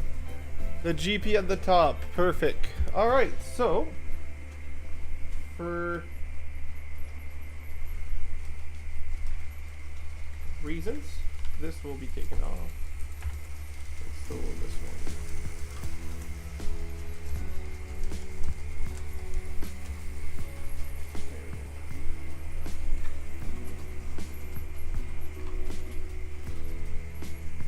No, it won't cause trouble. That one, I guarantee you that one's fine. So, alright, so, well, I don't know how long you can stay, but good night if you can't. We will run the engine you picked for probably the last half hour of the stream, and then we will enjoy, I don't know how long, at least for another half hour minimum. I don't know how long more. And we will run that one for the next half hour. So that loco. And who else would like to pick? Daniel. Daniel, if you want to pick an option between these two engines for the other train, which one would you pick? Well, which one will you pick in between these two?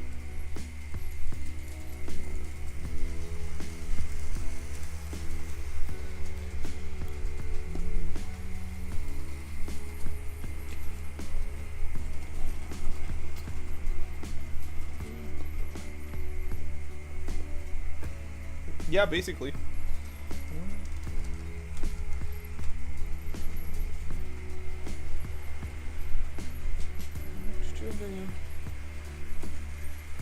The not so green and yellow. Oh, right. Wow. Oh, no. Oh. That is a problem. Okay. Let me think. The one you want to run is DC, and the one that Eli chose is DCC. So we're gonna run something else with that one, and then the yellow and green one right after, since you're still here. I'm gonna pick up the two there.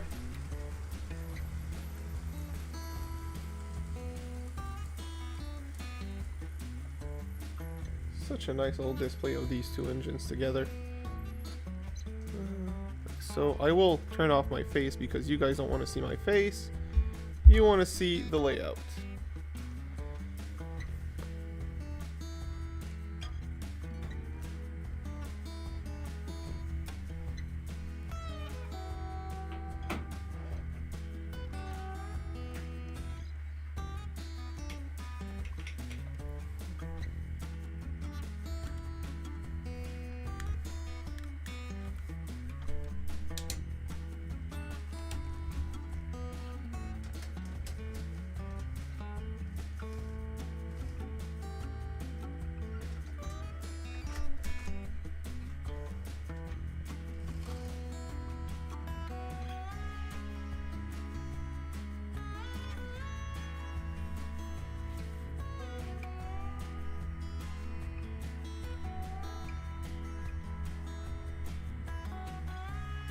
And let's put a little consist behind that one.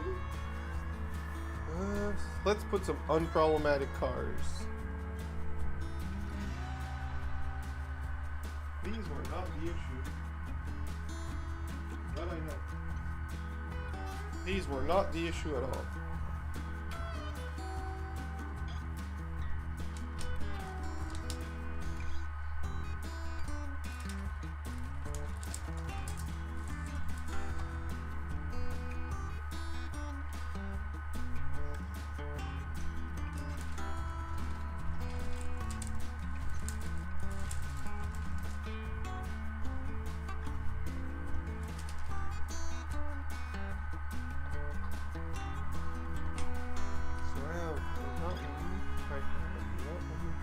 Where is my third one? Over there.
I need a bit of freight behind that loco.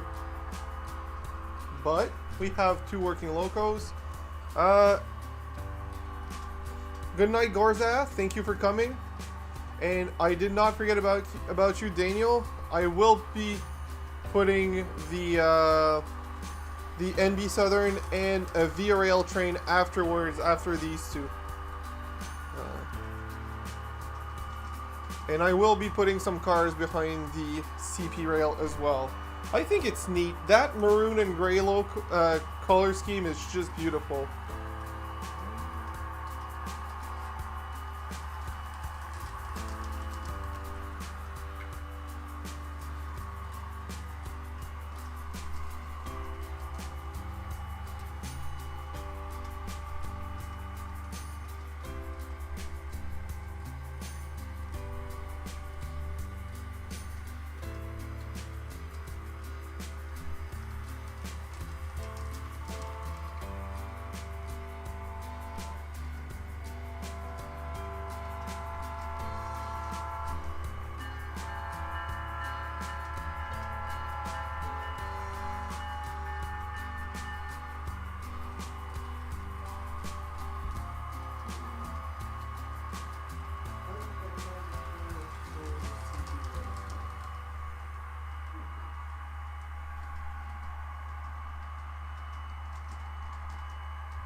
this might be problematic, but it's okay.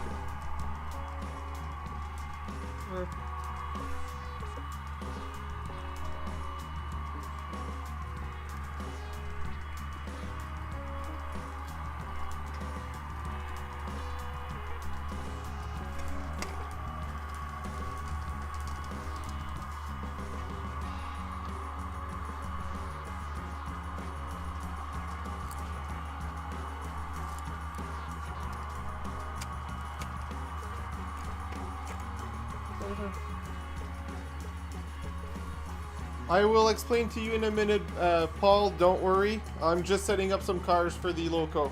I'll be right back with you.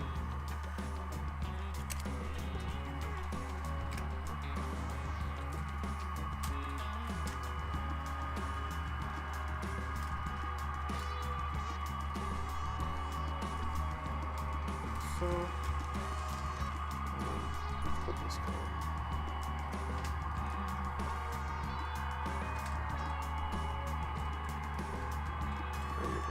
This should be on top. Should.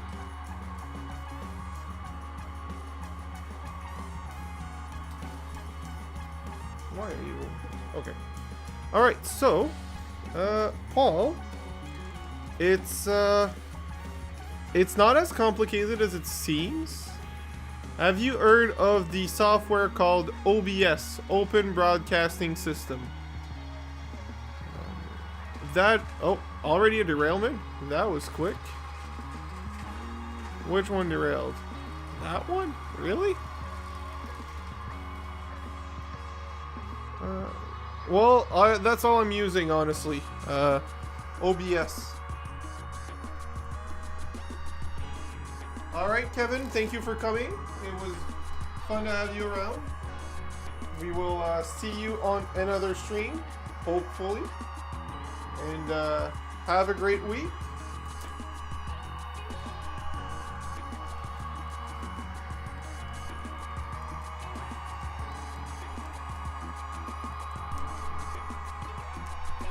I've set the acceleration curve a little too slow on that one.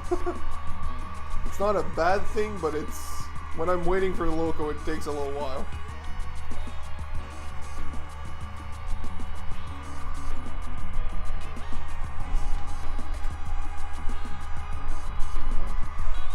Just give me a second, I'll be right there with you.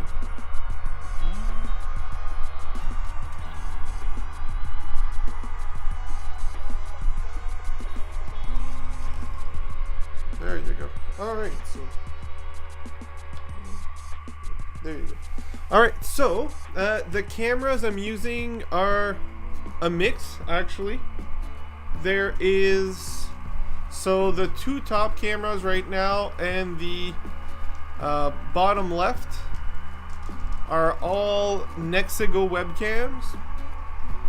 If I put on this one, my face is the integrated laptop cam.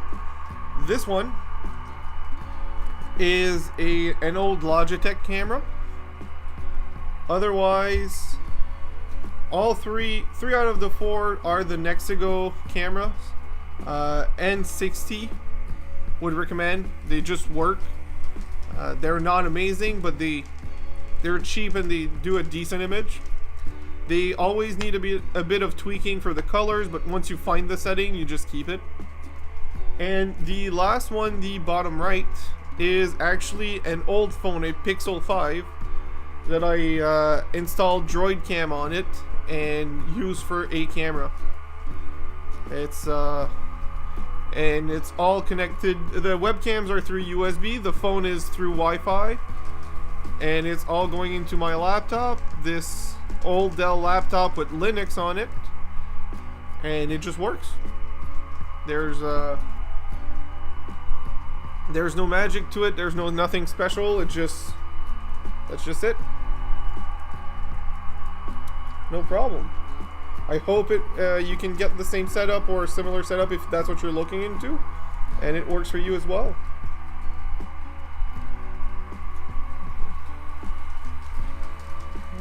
Just making sure everything works. The CP rail on the inside loop has to be a short train because I'm still figuring out how well the local run. And the CN that's working great is having to climb an incline, so it can't pull much through that incline. So for that reason, we have short trains, but at least we have full trains now. And of course, these are working fine because I'm not leaving my spot. Not complaining, just saying. It's kind of funny.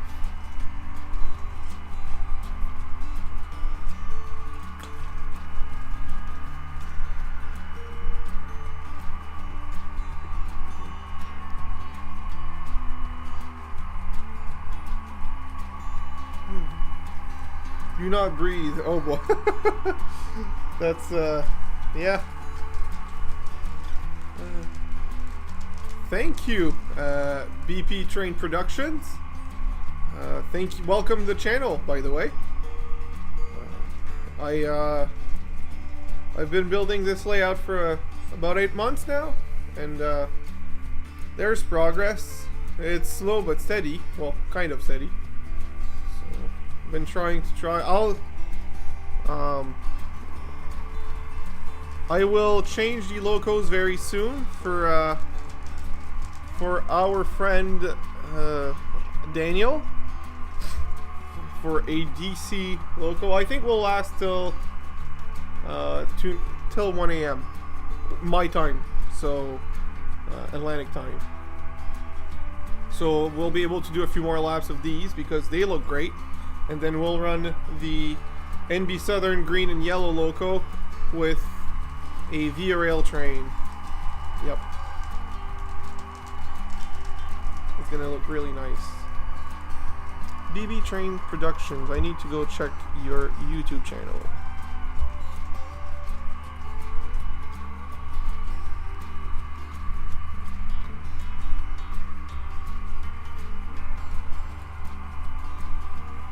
I really like that bridge scene over the yard there. It's really, it happened almost by accident, but it ended up like it wasn't, not by accident. It's not really an accident, but when I was planning it, I wanted the bridge that goes across there and the track under, but I didn't know where to put my yard that would have enough long leads for the freight trains, and that was the only spot I found. But I didn't plan on making the yard under the bridge. I just wanted to have the train go under the bridge, and it ended up being one of the better scenes of the layout, so I'm very happy about that. It's 10 feet by 14 feet.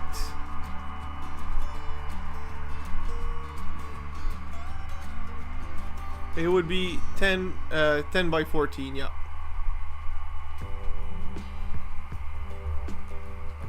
But it's an L shape, so don't count it as a square 10 by 14.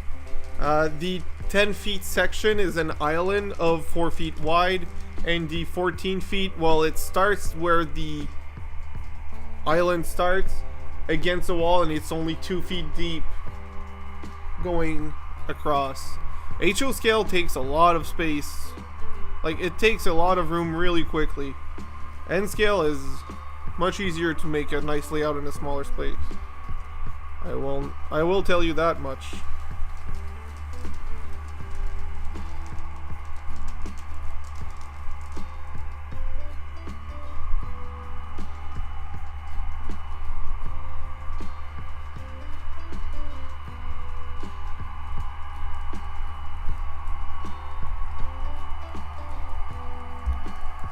Have a 5x9 but upgrade it later to something similar to yours. I highly recommend any L shape. I think it allows you for a lot of options, and I will be one of the few to recommend you to go with a grade.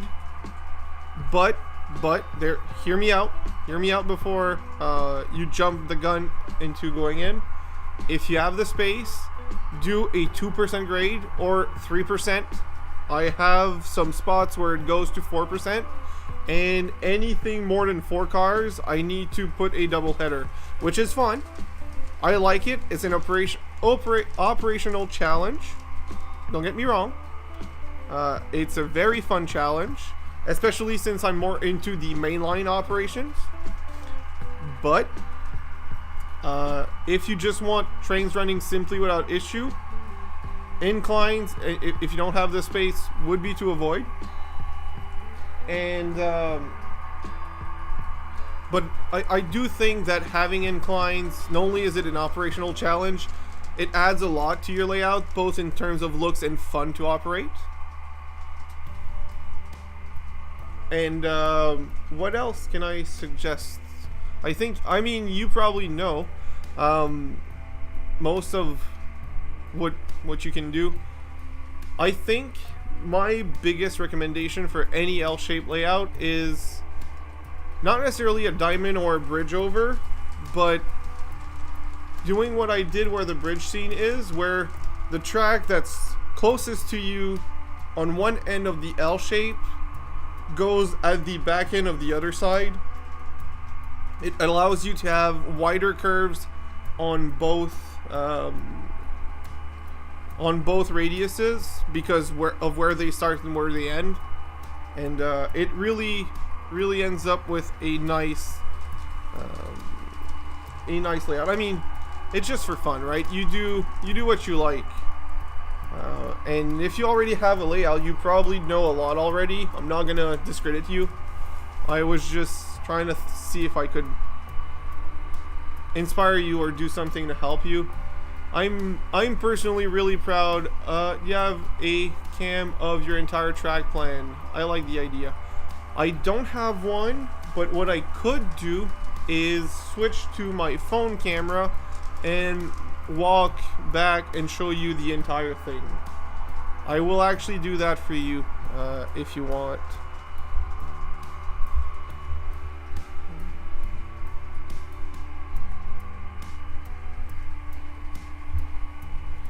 So, give me a second. I will do that for you.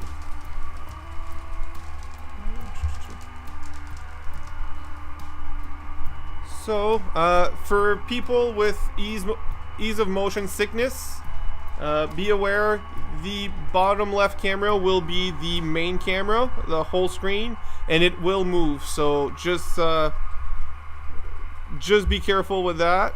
I will actually turn off my face as well. And I will actually do something a little... Be careful for motion sickness.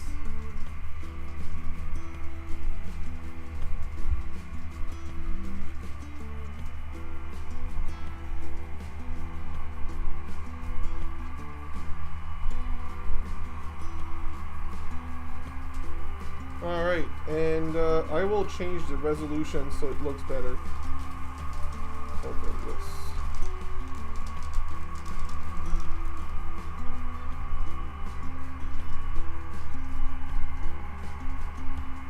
Why is my resolution stuck at 720p? Oh, right here. 1080p. There you go. Okay. So I will resize the screen so you guys can see properly. Give me a minute.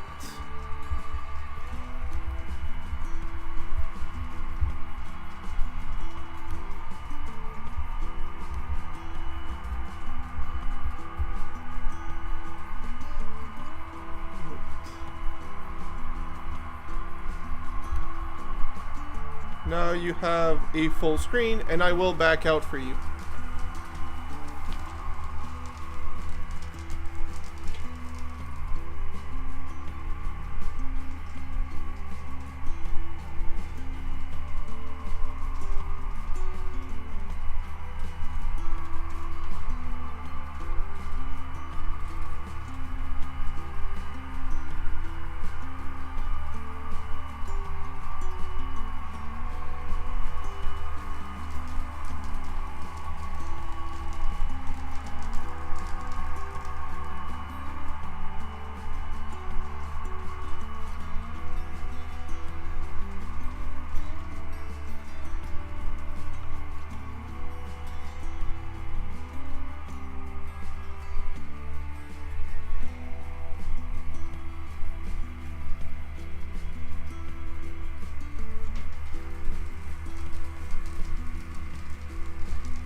No worries, BB Trains.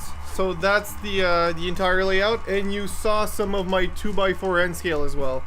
Happy New Year to you as well.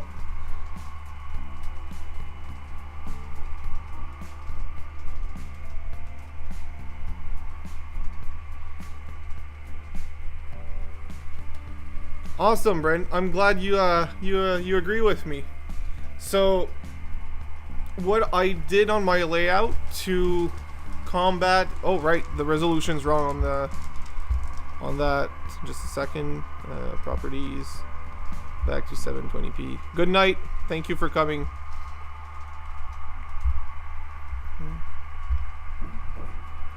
There you go. So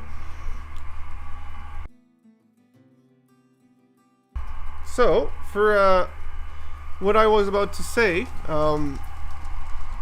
what I did to combat the problem of the incline is I did one of my two sections a flat level loop. So I have the inside loop of the upper section. This one stays flat. So anytime that I have a train that just doesn't like inclines, but I still want to run, like my steamers, I run them on the inside loop, which stays flat. Or if I want to run a really long train with a single loco, I can do that. But if I feel like having an operational challenge, or simply have equipment that doesn't have issues with my my incline, like my set of F7 units that are all speed match and everything, well, I can send that with a long train through the entire layout with the inclines, and it works just fine. So it's really about learning your equipment. The incline will add some complexity, it will add some challenges, but I think it's fun. I think it's a positive thing if you like to work with sorry about that, if you like to work with your layout.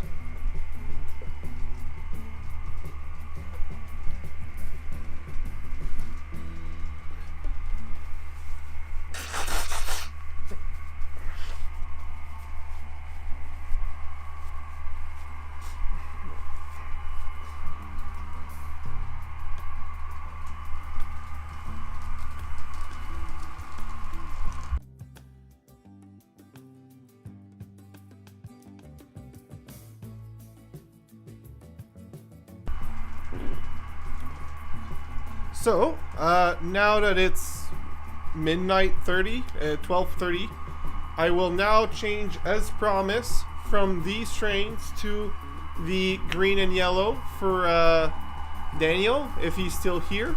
Just say hi in the chat if you're still here, Daniel.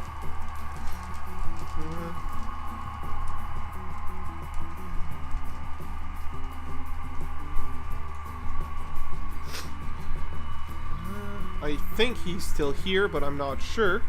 Yep, he's here. Alright, so let's change to the previously requested locomotives that I did not disregard, but may have forgotten when Eli asked for his loco. And because it's his turn to get what he requested. And I will pick the other train that will run on the layout because it will be the last trains of the night, and I just feel like picking it. I'm quite happy with these two running. They did great. We, honestly, so far, this night has not been temperamental. Like, we had a few issues, but it really was not a temperamental night, and I think overall the stream went great. So let's bring back home these two engines, and we will run that afterwards. Nice.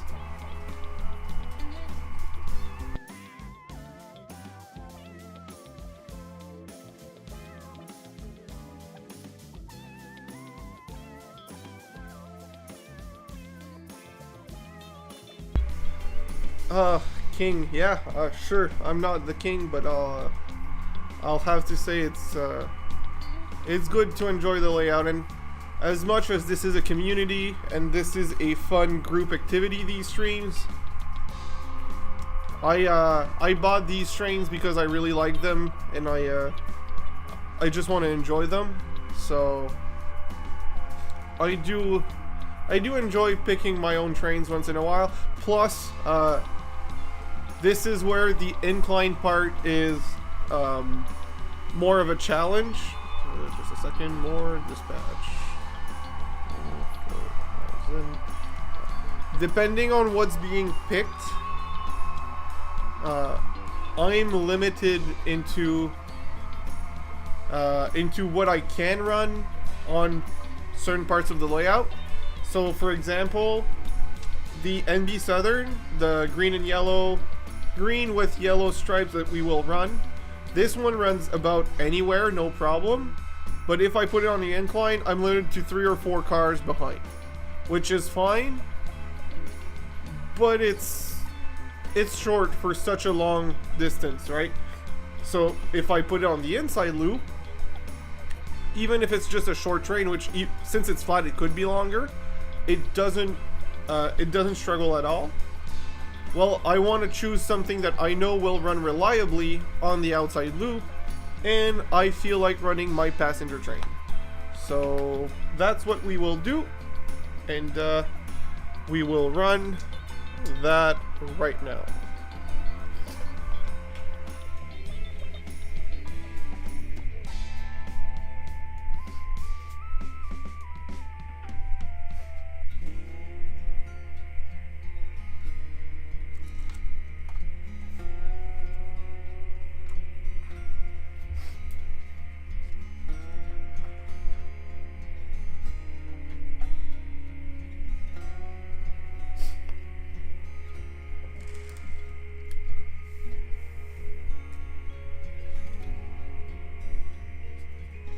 Well, Brent, I don't want to get rid of you. Just, it's nice to have you here.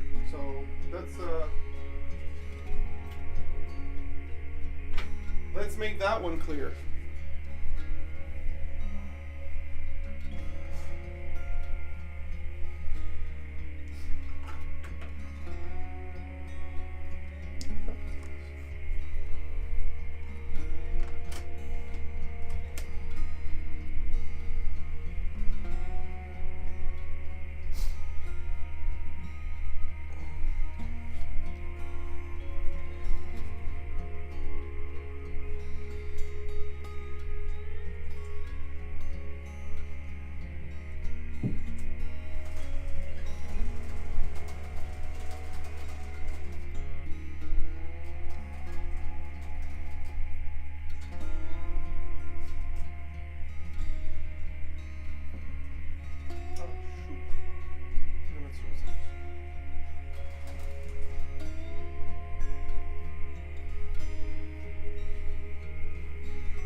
All right, let's bring that train on. Well, both actually.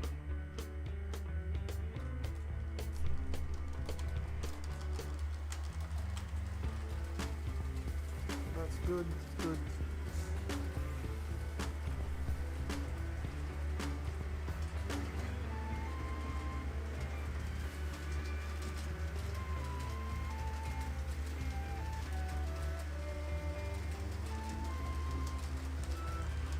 I don't run that VRL engine often enough, if you ask me. It was my first of my 3, and I really liked it. I looked for it for years at a decent price, and not long after I got lucky and got more VRL locomotives, so I don't run that one as often. and I really should. It's a gorgeous unit, a great unit, and it's just perfect. So there's no reason not to run it.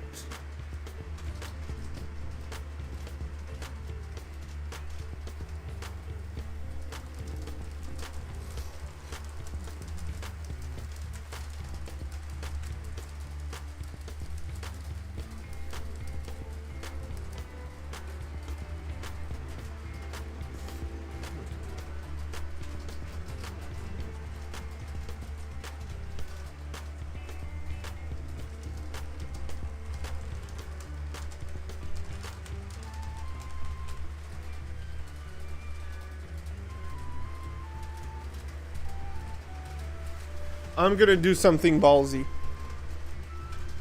I'm going for it. Both on the outer loop. Why not? One on top of the other. Wash the can. That was nice. That was really nice.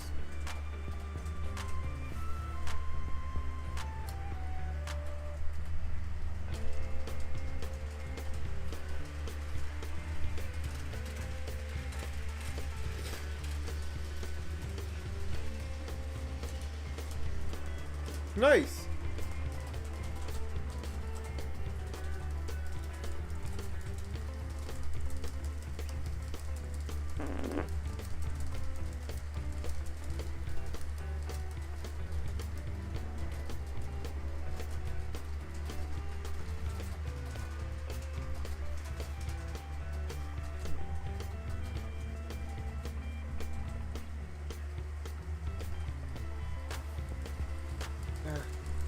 It can do another lap. Yeah, it'll be fine.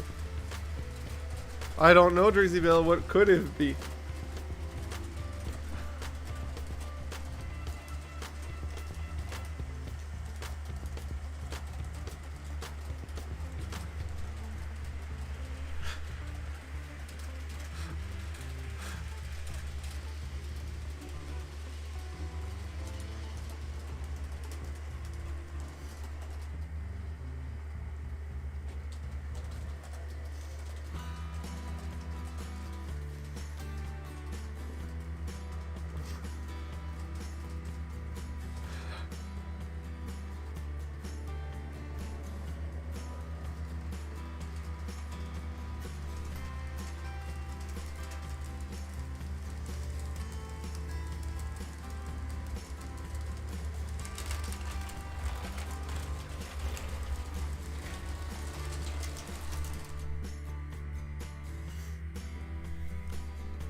That fixed itself.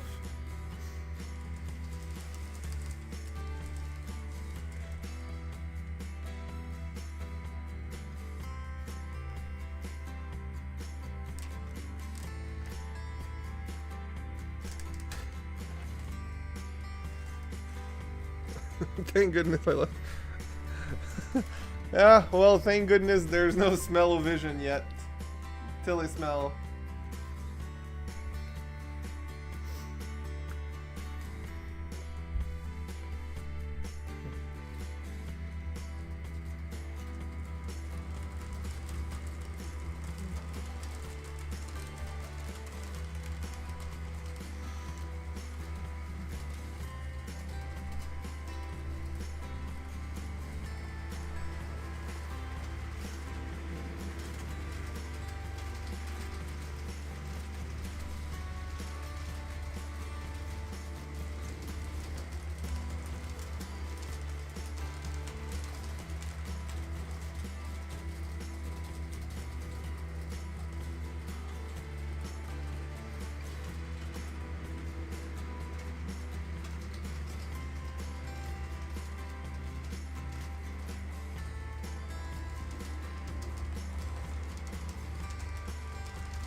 You say that, Brent, but there are certain foods that I would not want to eat without smelling them first. They smell too good not to appreciate their smell.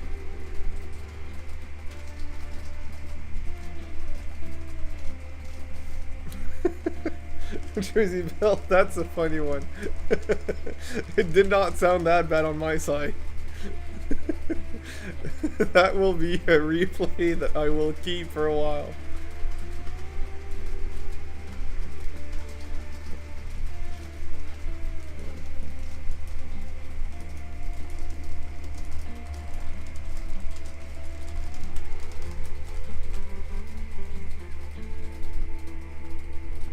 Oh, the humanities, yeah.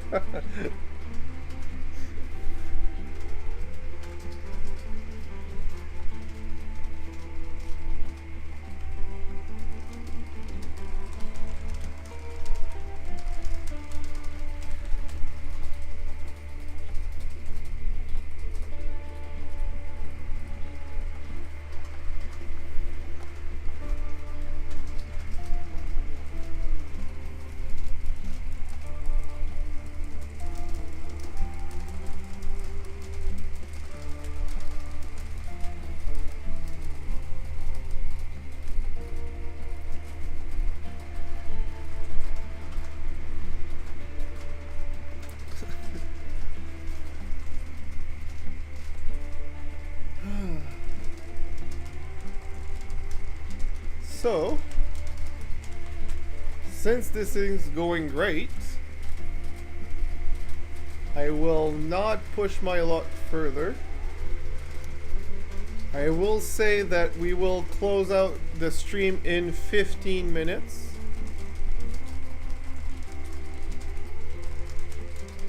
And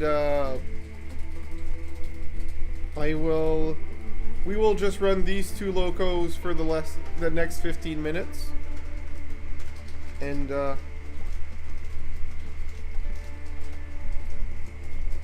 this has been a great stream.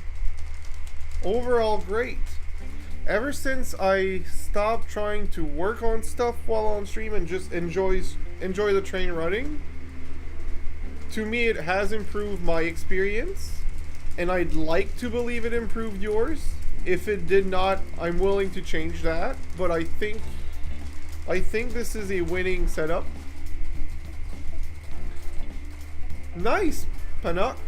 That's quite a...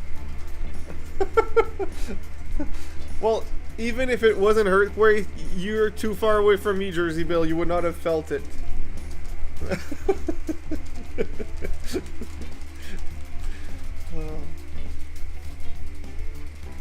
So yeah, the stream has been a great stream. Thank you all for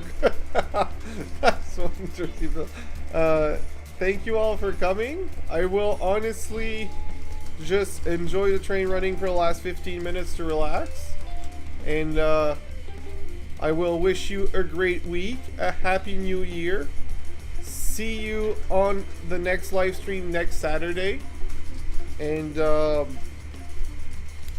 I wish health and luck to every every single one of you. Health for you and your family members. I think that's the most important thing. If you're healthy, you have most of it. So that is my number one wish for every single one of you and your families, to be healthy. And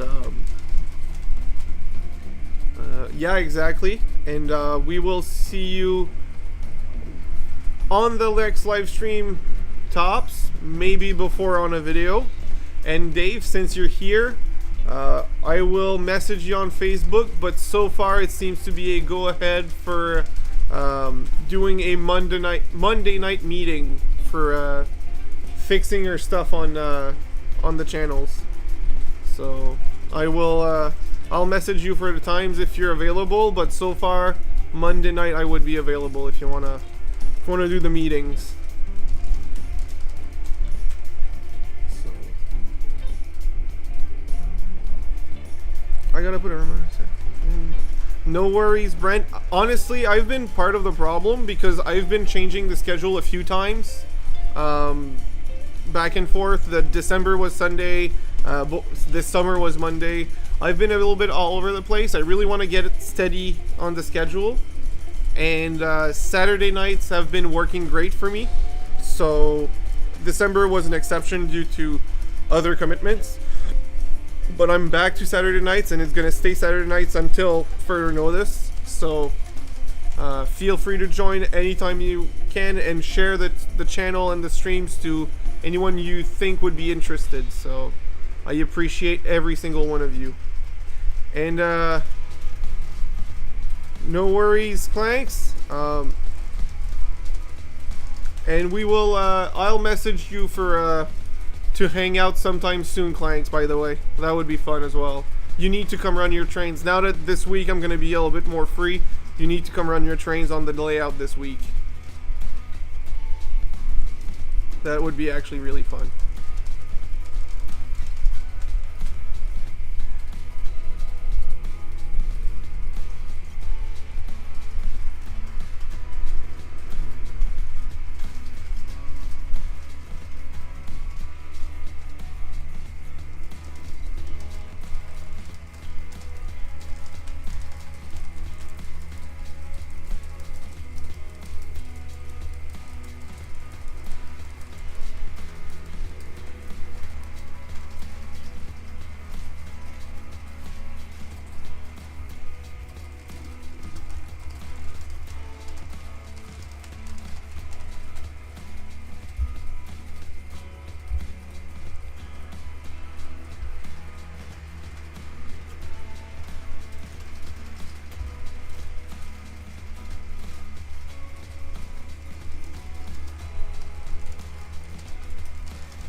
Yeah, I can.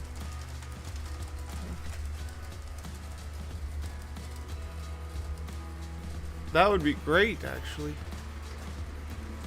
Continental run. That means I may have a chance to see it in Canada. That could be great.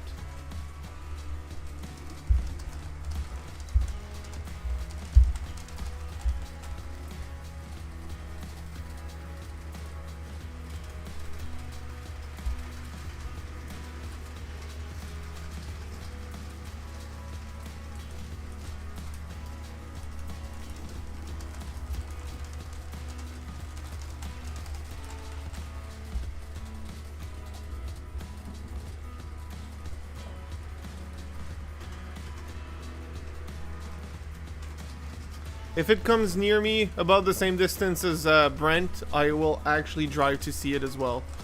It's an experience that I need to, if I can see it, I will take. That is definitely something I'd like to see at least once in my life.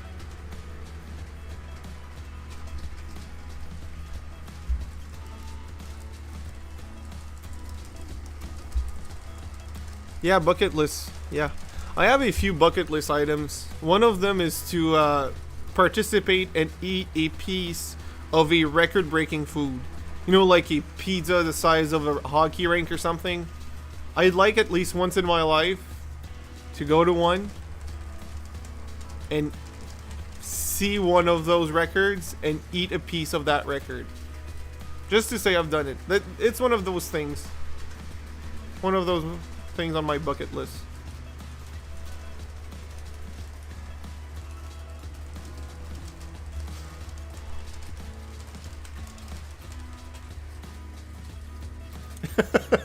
No, the worst part is that was not the first time I've done this. Making a earthquake in the States is an item. Is part of my bucket list. You could say that.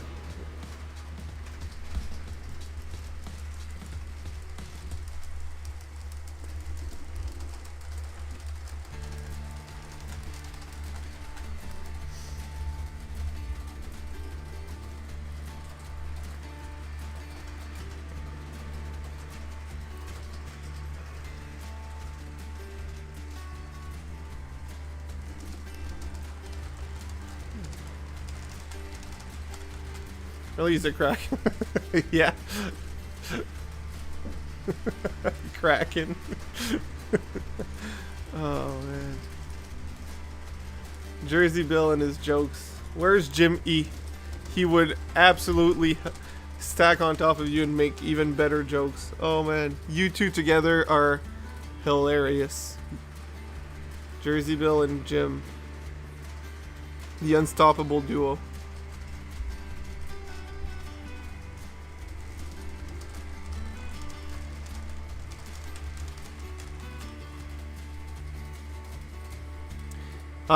I'm pretty sure he's just busy with family because he was... last time I spoke to it was before Christmas, so he was preparing to get busy, so... He'll be back soon, I'm sure. Such a great man.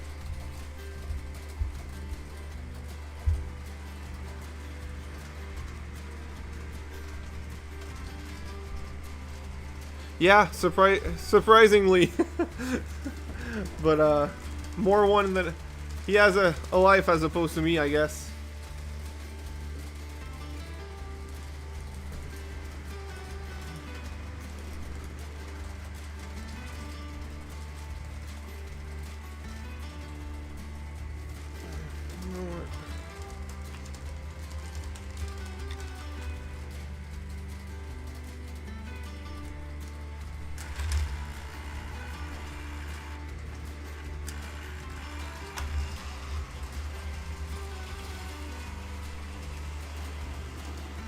I have a wife, same but different, yeah.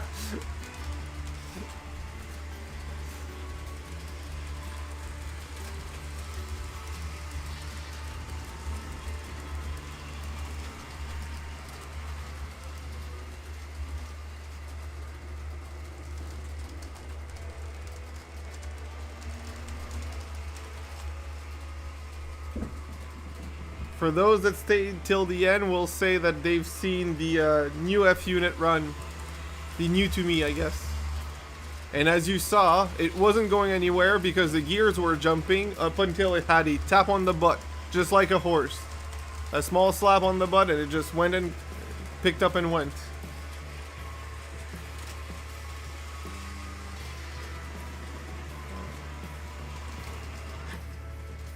Yeah.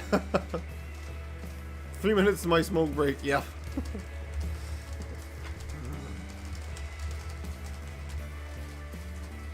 Need to fix that before it breaks off. Where's my glue? Partially broken.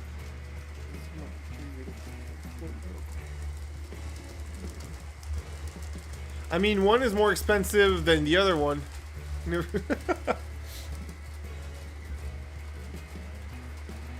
I'm not gonna say which one, but one's more expensive than the other one.